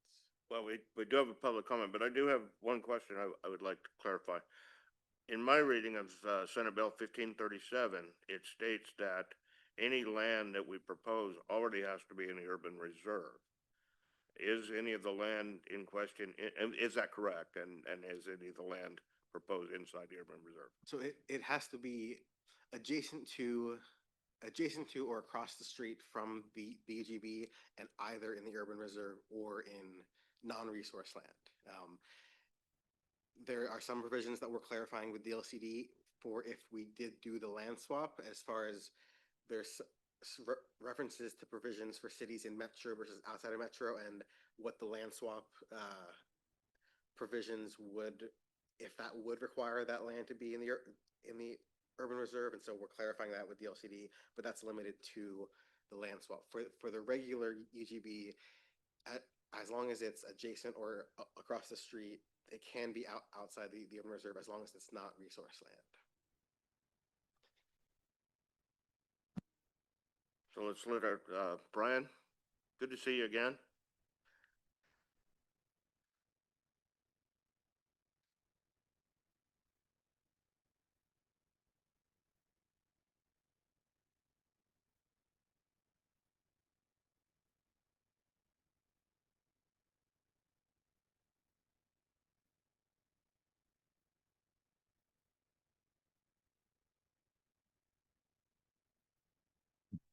Northeast Corral Creek. It's 60 acres immediately adjacent to the urban growth boundary, and all the services are right here at our property line. It's very easily developed. It would make for both great affordable housing and for other types of housing, and a complete community could be planned there. This is 99 right here, and as you come down Corral Creek, you'll see that there's no access points this way. So if you look at the county transportation map, they cite this as a major issue, that there's no connectivity this way. And in fact, the third phase of the Greens was not supposed to be built until an access road was built out to Corral Creek for fire safety reasons. We asked Mr. Rux what happened. He said, gee, I don't know, it just kind of slipped through the cracks. But because of that, everybody going to the Greens comes off of Corral Creek and goes this way. So it's 3 miles per house per car trip to go into the Greens because they can't come right here. So over the past 15 years, there have been multiple instances where people have tried to get our land in the urban growth boundary going back for 15 years. So in the last 15 years, this body has voted us in twice, as well as Yamhill County and Newberg. And the last 3 mayors had voted in favor of us. But we were stopped because of these archaic rules that mandated that we were resource land. The resource land was predicated on archaic soil testing that was done 50 years ago. It was inaccurate, it was archaic, and that's how they base whether you were resource land or not. So during the testimony, Mr. Rosak says, I grew up right down the street. That's not farmland. Kid Johnson looked at our land and said, that's not farmland. Someone else from Newmac lived on the property next door and said, that's never been farmed. And indeed, the previous owner said, we've tried to farm this 50 years ago and it's never been farmed. So we were stuck with this designation of resource land. Well, guess what? We now have the science on our side. We've done the soil testing, and not only is it not farmland, hell no, it's not even close to farmland according to the soil testing that was done. So we are here to say, please, once again, consider our land. We love as a realtor, I love this Senate bill because I think it's great for affordable housing. But one of the issues is when you include this parcelized land that many of the other properties represent, it's probably not going to be developed. There's no planning.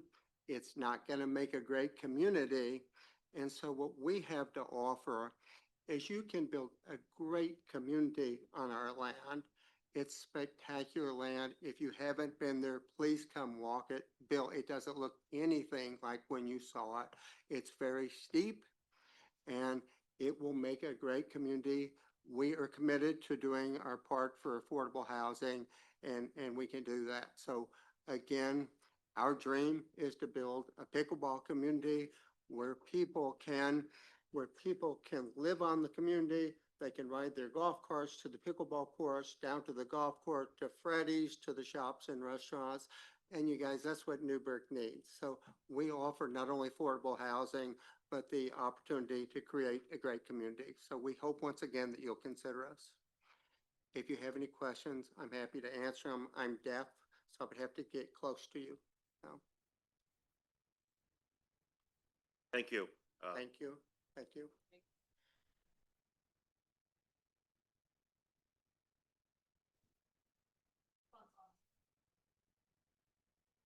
She said. Oh.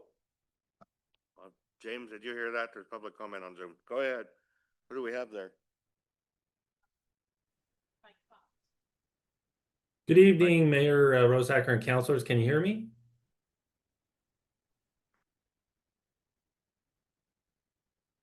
Mayor Rosacker, councilors, can anybody hear me?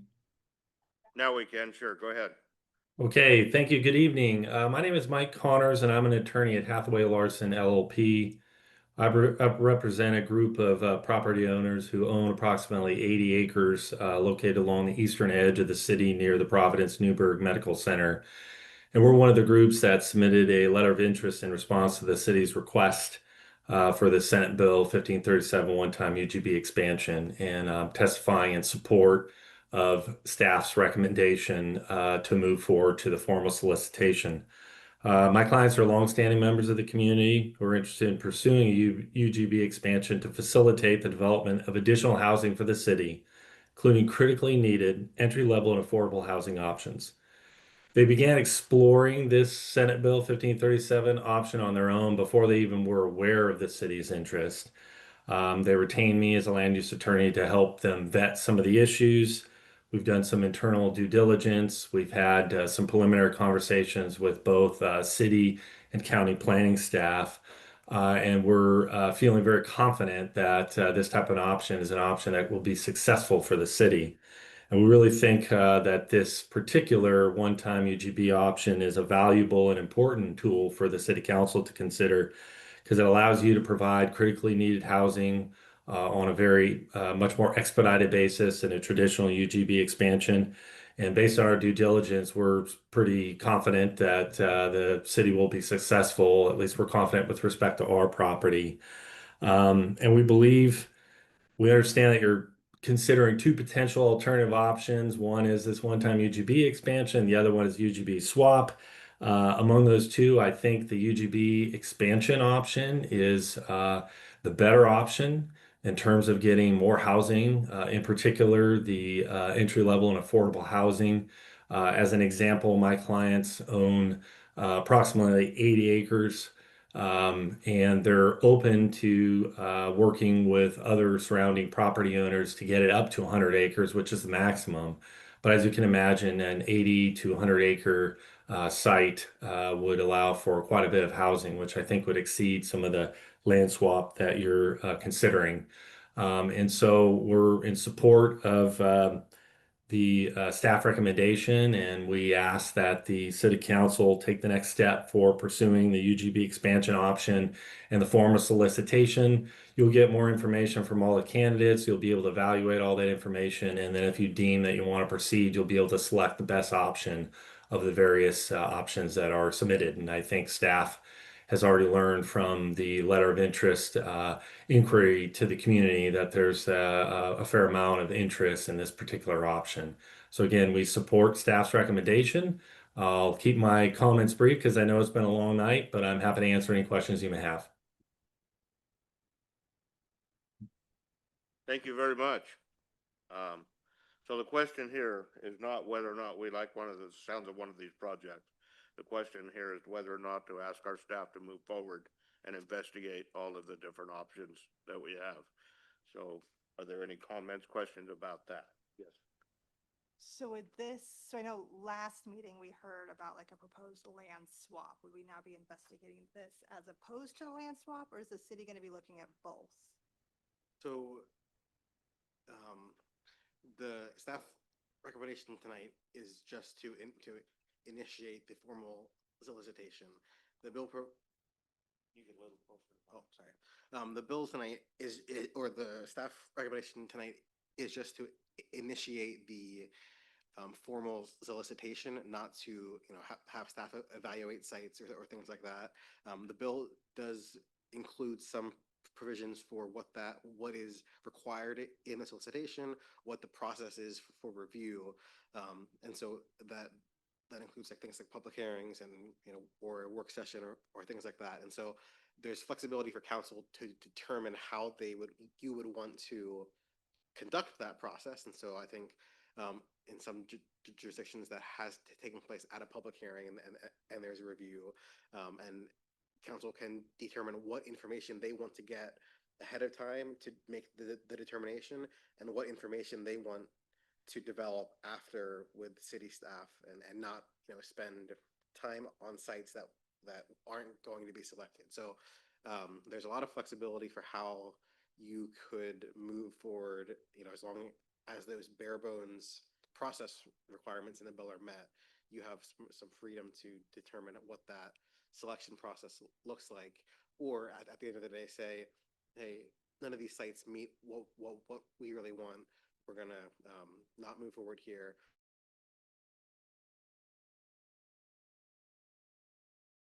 Equally weighted options, but just the solicitation has a lot more pieces to it, just because of what is involved.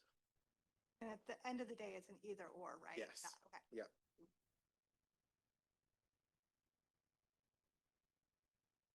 So then if it's an either or, the council gets to pick which property that gets to apply to? So once the council issues the formal solicitation, that would start the clock for property owners to submit bids, and then to council, or to whatever, submit bids to whatever process council chooses to do that review. And that could include, you know, you could ask applicants to include what type of housing that they're going to propose, and how they see the site or site designs. Or you could say, you know, submit plans, we'll pick, and then we'll work with you after that to do that development. At the end of the day, though, in theory, if people apply for this one-time expansion, the council's decision would be to go with the one-time expansion and choose a site from the, say, 5 options that have been submitted. Or if you don't like any of those 5 options, you have this land swap, but in doing that, it would be in lieu of being able to move forward. So you have both options up until the end, and then it's just a matter of, at some point, there's that decision of which is better, you know, serving the long-term growth.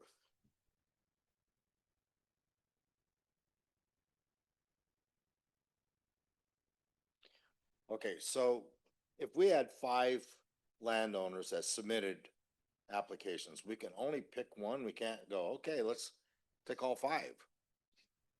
The bill provides that you can do one site, and it defines it as a lot or contiguous lot or parcels, with or without common ownership. So that just gets into how the bill is defining what the site is. So that could be it doesn't have to be a perfect square of a parcel. It can be, you know, a contiguous chain, but it has to meet the definition of the one site being added.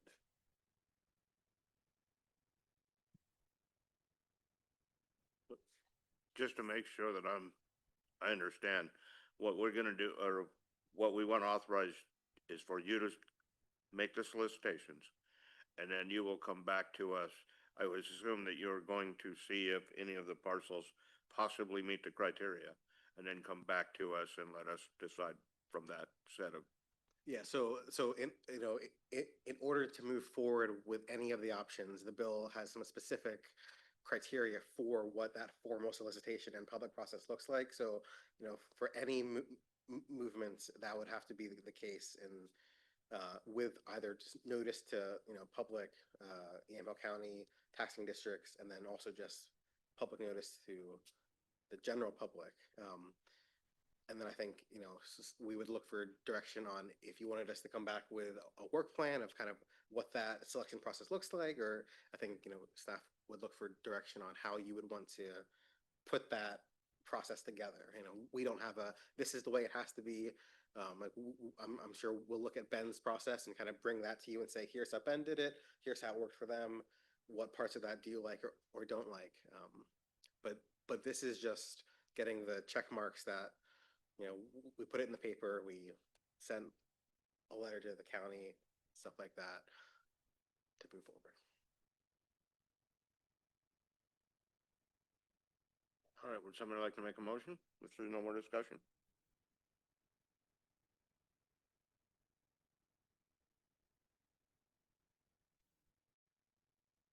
I move that we direct the staff to go ahead and move forward and start collecting some applications and see if it meets the criteria. I'll second that. All right, it has been moved and seconded that we direct staff to move forward for the formal solicitation for State Bill 1537. Is there any more discussion? Seeing none, all in favor signify by saying aye. Aye. Aye. All opposed, nay. Motion passes. Thank you, James. Thank you, council.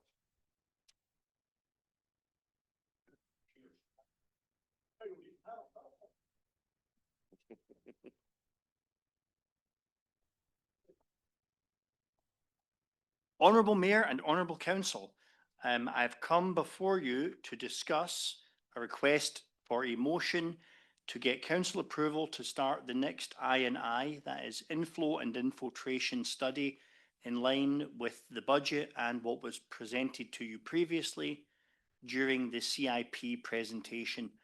As you may recall, this was one of the items that was in the CIP list. So what is the purpose of this? The purpose of this is to develop targets for future I&I repairs. That simple. So it will also use some data that's going to come from the smoke testing, but we'll also do updating with CCTV sections for sanitary lines. Estimates for reductions in I&I flows will be developed. Recommendations for our next wave of lateral and other replacements once the set is that we're currently working on are all complete. So that's going perhaps even beyond the next 2 biennia. Keller work order was attached, and you'll see that they go into great detail on all of the different functions that they will carry out, and I'm sure very ably based upon my experience so far. And the fiscal impact is 167,355, and that is conventionally budgeted in the current budget. So far, Keller design work has never been over budget. So staff recommends that you approve this authorization to initiate the next I&I study, which in several years will then give us more pipes to look at and fix. Thank you.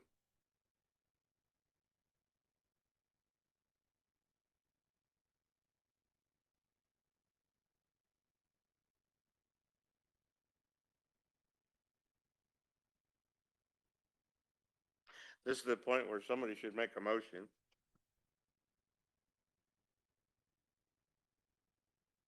I move that Keller Engineering be authorized to initiate the next I&I research and study for a cost of $167,355.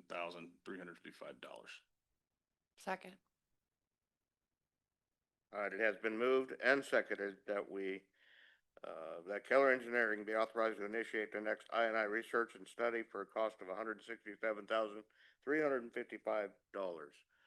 Is there any more discussion? Seeing none, all in favor signify by saying aye. I, Aye. All opposed, nay. Motion passes. Thank you kindly. We will use the money wisely. And I'm gonna guess that Rachel is gonna present. James, one thing I wanted to mention, I'm sure you're aware of this already. We're gonna have to get Newmac involved at some point. Be sure and give us enough time to reorganize that group.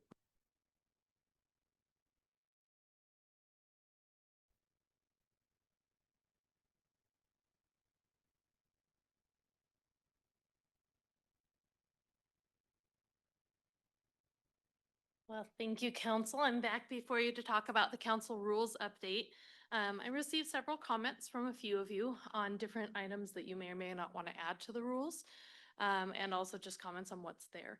For the most part, people were pretty happy with what there were a couple of suggestions of items that we might consider adding to the rules. So we're going to go through those today, and just discuss those and see what we may or may not want to add. The next step after this is that the final draft that you guys are happy with, hopefully tonight, will then go to our legal team for review and then come back for final approval after that, or more changes. All right, so the first item that was suggested is part of chapter 1 about agendas. And this is asking that we include language saying that if an agenda item is denied, a written explanation shall be provided to requesting council member and council president as to why. And the explanation must be provided at least 7 days prior to the meeting. If denied, an item shall be placed on the agenda at the request of 2 members of council. I will point out that items can already be placed on agendas by a quorum of council or vote of council. But any discussion on this one?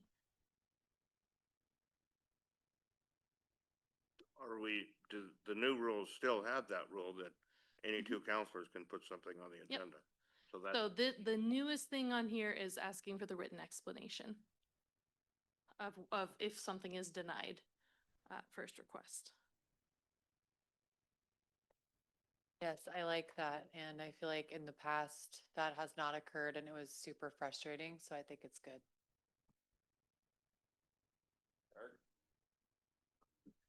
Also, I think the way it's currently written, even like there's no timeline, so except for agenda items must be in by 7 days. So that allows the people who approve the agenda to decide whether something gets on there, and then if it's within that 7 day period that you have to get something in, you don't meet, you can't meet the deadline. And so if there's a time sensitive item, someone can say, I don't want it on here, and it never gets to be discussed before maybe it needs to be. Yeah. I agree. I like the transparency and the feedback piece of the why.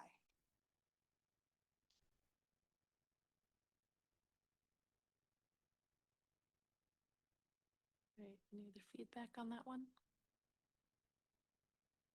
I want to go back. There's no way that if 2 counselors want to put in place an item on the agenda, that's the cure for an item that doesn't get put on by the mayor and city manager. So why do we need a deadline? I mean, all that has to happen is 2 members say, I want that on the agenda, and it goes on automatically. I think the deadline there was asking for the explanations 7 days prior. So if something was denied, they can go back and appeal that.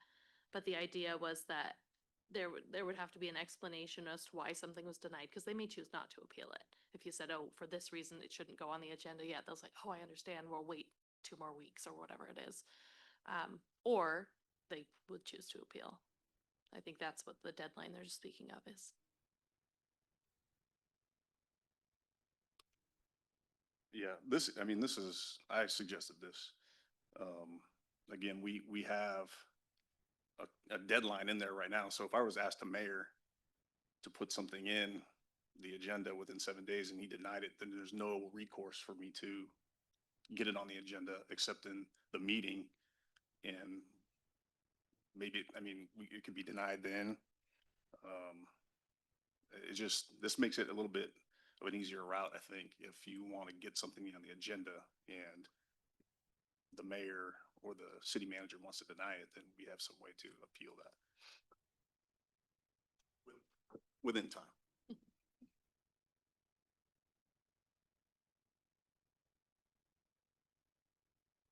It's ultimately your guys' decision on your rules here, so it sounds like I'm hearing consensus from most folks. There were some questions and some quiet, so. I want to see how this is going to work. Let's say that Counselor Carmen asked me to put an item on the agenda, or ask the city manager. He has to, if we say no, then we have to provide at least 7 days prior to the meeting. So how does that change anything? So what that's saying is, so let's say that Derek asked for something, 2 weeks before the meeting, he said, I'd like this agenda item to be added, and you said no. You would have to provide him in writing and the council president, I'm denying this item for this reason, before the packet deadline, which is 7 days before a council meeting. That means that Derek could make an appeal before the meeting and still try and get the item in the packet before the meeting occurs. To council to get two items together. So one challenge I see with this is that you would have to have discussions and decision-making outside of a council meeting. What do you think about that, James? That's, yeah. Yeah. Oh, I'm sorry. Yeah, I think, I don't know. I guess I was visioning that this didn't meet quorum. If you're asking the mayor to do something and say he refuses, then, or the city manager refuses, then you could ask one other person and you wouldn't. That's why a lot of these other things say that there's of council, and then you've already talked to the mayor, and then that's four, so. Yep. Yeah, I agree. I think it gets under the, obviously, I know members of council are always cautious about serial meetings. I think it gets under the quorum, so you're at less than four.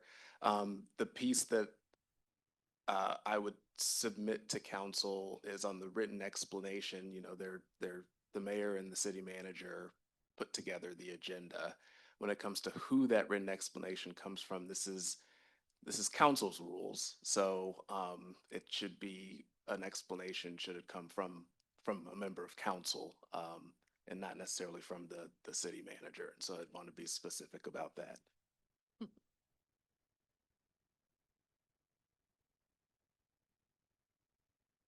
So would you want the explanation to come from the mayor, or who has denied it then? Oh, I'm sorry. I didn't know it was a question. That's okay. I thought it was more of a statement. So. Just clarifying there, yeah.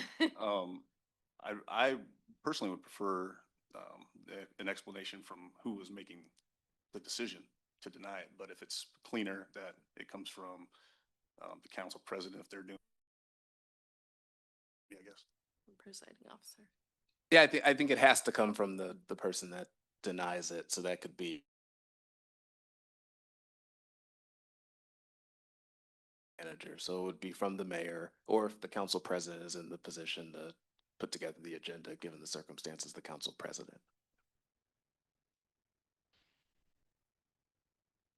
Just to back up James's remarks, if you have a close reading of the charter, you'll see that it's certainly not my role to make that sort of, take that position or to deny anything in that way.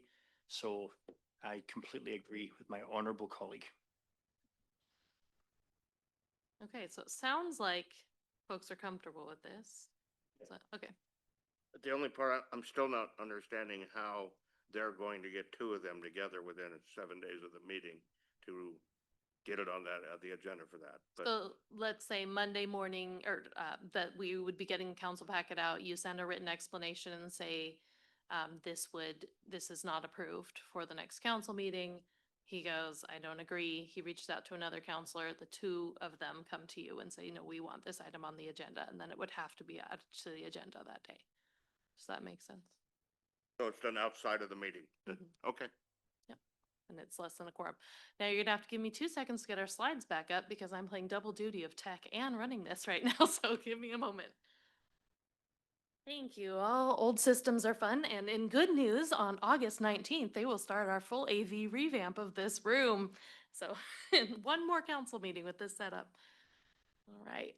The next item was in chapter 2 on work sessions. So the idea here was that we are adding in that work sessions can be called by the presiding officer at the request of 3 members of council, by the city manager or the city attorney. I'm trying to remember which one we added. Was it the city attorney we added in, right? Sorry, I'm not calling out the person who suggested it unless you want to call yourself out. So we're adding. Any thoughts there? Just for the record, I did not call to add myself.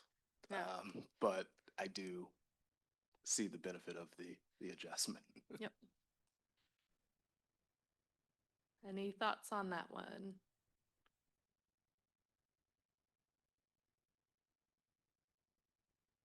I like it. Great. I was gonna say, I think it makes a lot of sense, and especially if our excellent attorney also thinks that it makes good sense for him to have that ability, so double win. Perfect. So why do we need to have 3 instead of just 2? Why can't we just do 2 again? You know, if you want to have, we're talking about a work session that would be called outside of a regular council, a specialized, A special meeting. special meeting, okay. But a work session meeting with how we did council meetings previously. Yeah. So this is separate, So this would be a a separate meeting. special meeting. From our typical meetings. Hmm. Okay. Yeah, I guess I support, Okay. do support 3 then. What would precipitate the need for somebody to call a special meeting outside of our regular meeting, a work session? Yeah. Oh, there's all sorts of examples and things that might come up. So if there were an emergency that cropped up, or if there were deliberations that need to be made towards a decision that was last second, it will never happen here, but censure of a member of council, which would never happen. No. Will, did you have an idea? I saw you run up to the dais really quickly. Let's say there was a thing that some folks thought was an emergency, but others thought did not rise to that level. We might also want some legal feedback about whether it's emergency enough. That might be an example.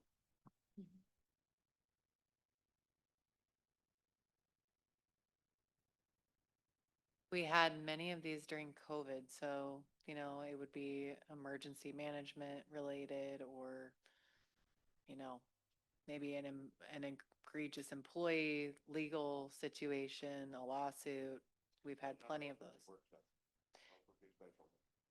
They're defining work session as special meeting. There are work sessions and special meetings and executive sessions, all defined separately in the new rules. They all, at this point, are called for slightly different reasons and with slightly different public noticing requirements. The difference with this, the only thing that's being added here that would be different from any of those others is that the city attorney could also call a work session. So that's the only change that would be made in accordance with the rest of them. Now, of course, these are your rules, so if you all of a sudden wanted to say 2 members of council or something like that, we can make that change. And then have legal look it over. At a work session, we cannot conduct business. We can't take a vote. So once again, if it's an emergency meeting, it's not going to be a work session. No, it would not be an emergency meeting, but this Talk might about work be, session. this might be like there is an emergency that's already been declared. And then you're trying to work on policies towards something. So you've declared the emergency in an emergency session and you're planning a meeting again in 2 weeks, but 3 members say, we've got to meet this week. And they ask for a meeting in between, a work session to start working on the problem in the meantime. And you won't make a decision at that meeting, but maybe you're taking the time to deliberate, to think about it. Do you have a great example? Would like this is not about will, but like if we were hiring a city manager, I think that that's what we did was we called a work session in the middle of a meeting, like in the middle of between meeting. So I think this is an example of what happened with the fire at DCI. Yeah. We quickly called an executive, well, not an executive session, Emergency. it was an emergency session. And we met, we declared an emergency, talked to James about it. We declared an emergency, and then at that meeting, I believe we waived the, because where they were wanting to go at the building out there at Springbrook, it didn't, the coding, didn't qualify for it, so we waived that. So I guess that would be something that could fall Yeah. along this line. But none of those actions could take place at a work session. They would have to be a special session. So this really would be like the DCI thing occurred, you've made the decision to make that an emergency meeting. And then you want to just revisit it and start discussing future plans for the DCI site. And you want to have an additional meeting before your next council meeting because you know it's going to be really involved discussion. So you're going to plan a work session in the interim to have this discussion. That's what this would look like. You wouldn't be making decisions at it, but you're just setting aside specific time to discuss a complex topic that's coming before you again. Would this also cover, so there have, since I've been on council, there's been 7. Can you lean a little Oh, closer? sorry. Would this also cover, since I've been on council, there's been several instances where there's been a lot of discussion, a lot of dialogue, maybe not a lot of consensus. And I've heard council members ask for a work session. And then those weren't scheduled, but would this be a way for that council to then like call the question and say like, no, actually, I have 3 people who are saying I want this, so we're gonna schedule it? Yeah, this would be a method to do that.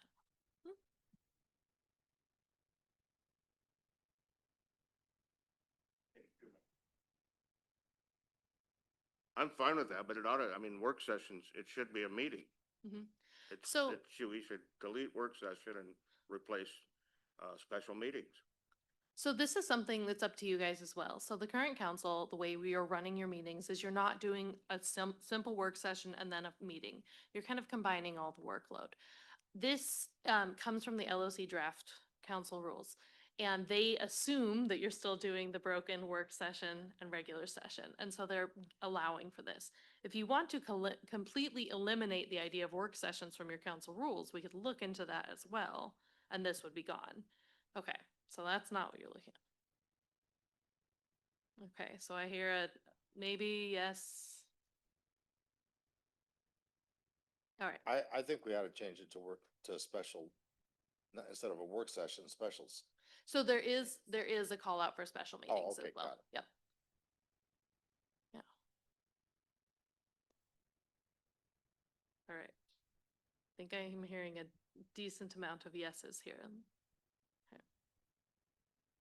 All right, the next item on here was an idea to limit the meeting time. So have an official cutoff at 4 hours at 10 p.m. So that would say that at 10 p.m., if the meeting is still going, it cannot continue unless a majority vote of the body, which is my suggestion that we add in, votes to continue the meeting.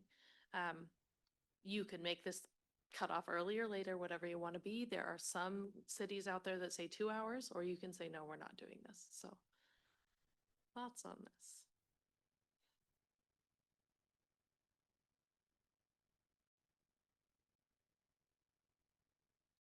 What would need to happen if the agenda wasn't completed? Would that just automatically roll over to the next meeting? Would we have to have another meeting the next week?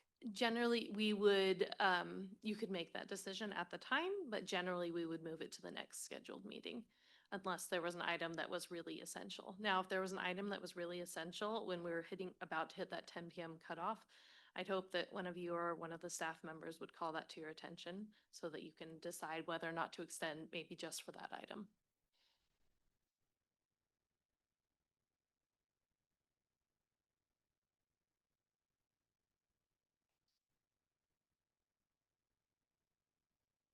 Okay, and you guys like the 10 p.m. time as a hard cutoff? Okay. All right. All right, and the last thing that was suggested was in decorum, which would be prohibiting the use of cell phones during meetings by the council members. We suggested it could be a statement about devoting full attention to the meeting at hand, something like that, or it can be specific about cell phones. What's Yeah, decorum? I want to start by saying this is not my suggestion. I don't use my cell phone during the meeting. That's my choice. This is not my suggestion. That's all I want you to know. I don't support this. I think that as a single mom, frankly, that transports my kid all around and whose kid is struggling right now, I can't commit to that. And also as someone that's on call regularly, I also can't commit to that. And this is a volunteer position. And, you know, if someone has a concern about me sending a text to my nanny or whatever, then I do apologize for that and I can be better about stepping out to do so, but I can't commit to not using my cell phone or stepping out during the meeting.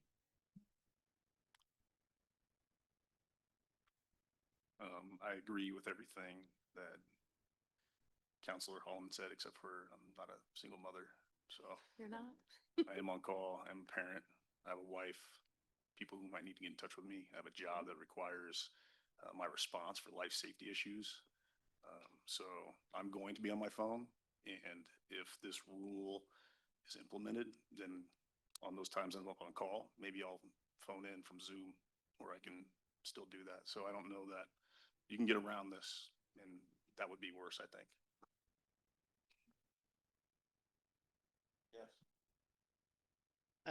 I have to confess that there are occasions when I use my phone to do mathematical computations, when things come up on the screen. So for example, earlier this evening, I was calculating how many houses would fit on that new 100 acres and what their likely water consumption would be. And so that I do sometimes launch my calculator app. So I like to be able to do that. Okay, fine, Will, you can use your phone, all right? I've done math once during one of these meetings, but I tend to leave that to you. But I would echo, I'm not a single mom, but I frequently have 2 underage children that are home alone during these meetings. And I also have a job that requires that I am available for crises and emergent responses, as well as being a caregiver for a very sick dad. So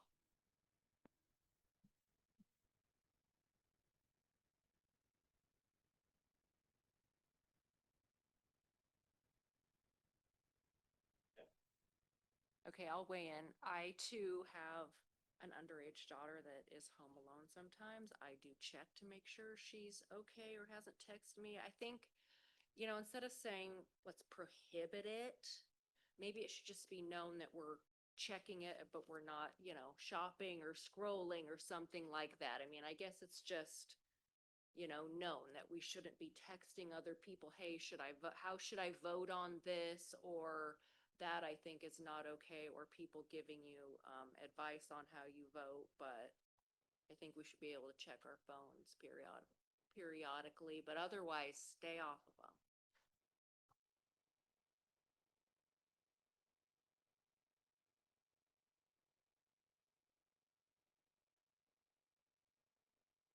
Okay, any other thoughts on that? So taking what Counselor Wheatley just suggested, would something like council intends to devote their full attention to the meeting at hand and limit use of personal devices, something like that?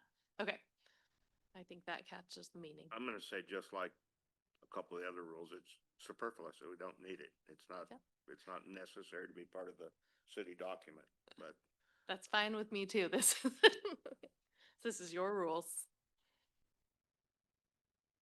I mean, not to put people on the spot, but if you wrote this, can you speak up and share your concern? So I'm not asking you. No, I'm no, the asking- person that suggested this is not present. Oh, So sorry, Peggy, I just called you out. okay. Yeah, well, we can round back with her and tell her that we commit to limited. All right. So just don't include this. Is that the consensus here? Sounds good. All right. Well, I think make sure. I wanted to go over the new outlines and scripts. So one of the items that led to redoing the council rules was the fact that it's really difficult to read those lovely green slips that I've given you. So I want to call your attention to what they look like now.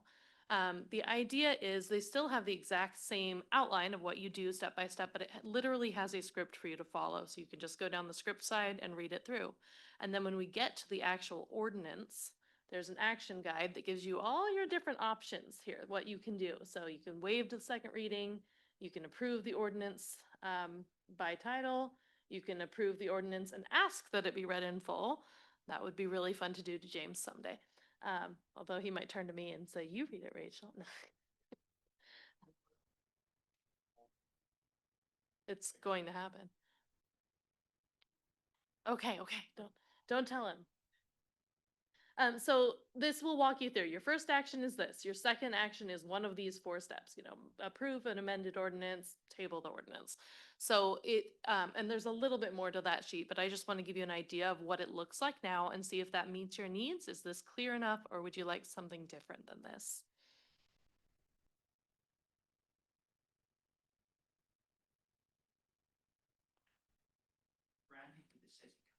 It is branded with the city colors. It's pretty and hopefully easier to read because I know that this gets really complex when we're going through these, and that's something we've dealt with. Okay, so that looks good. Any other suggestions that were not previously brought up?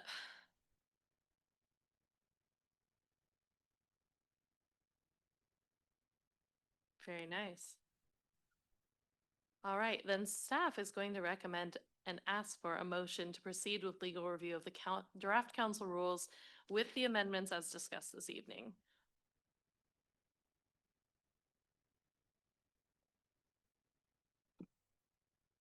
I move that we direct staff to proceed with the legal review of the draft council rules with the amendments.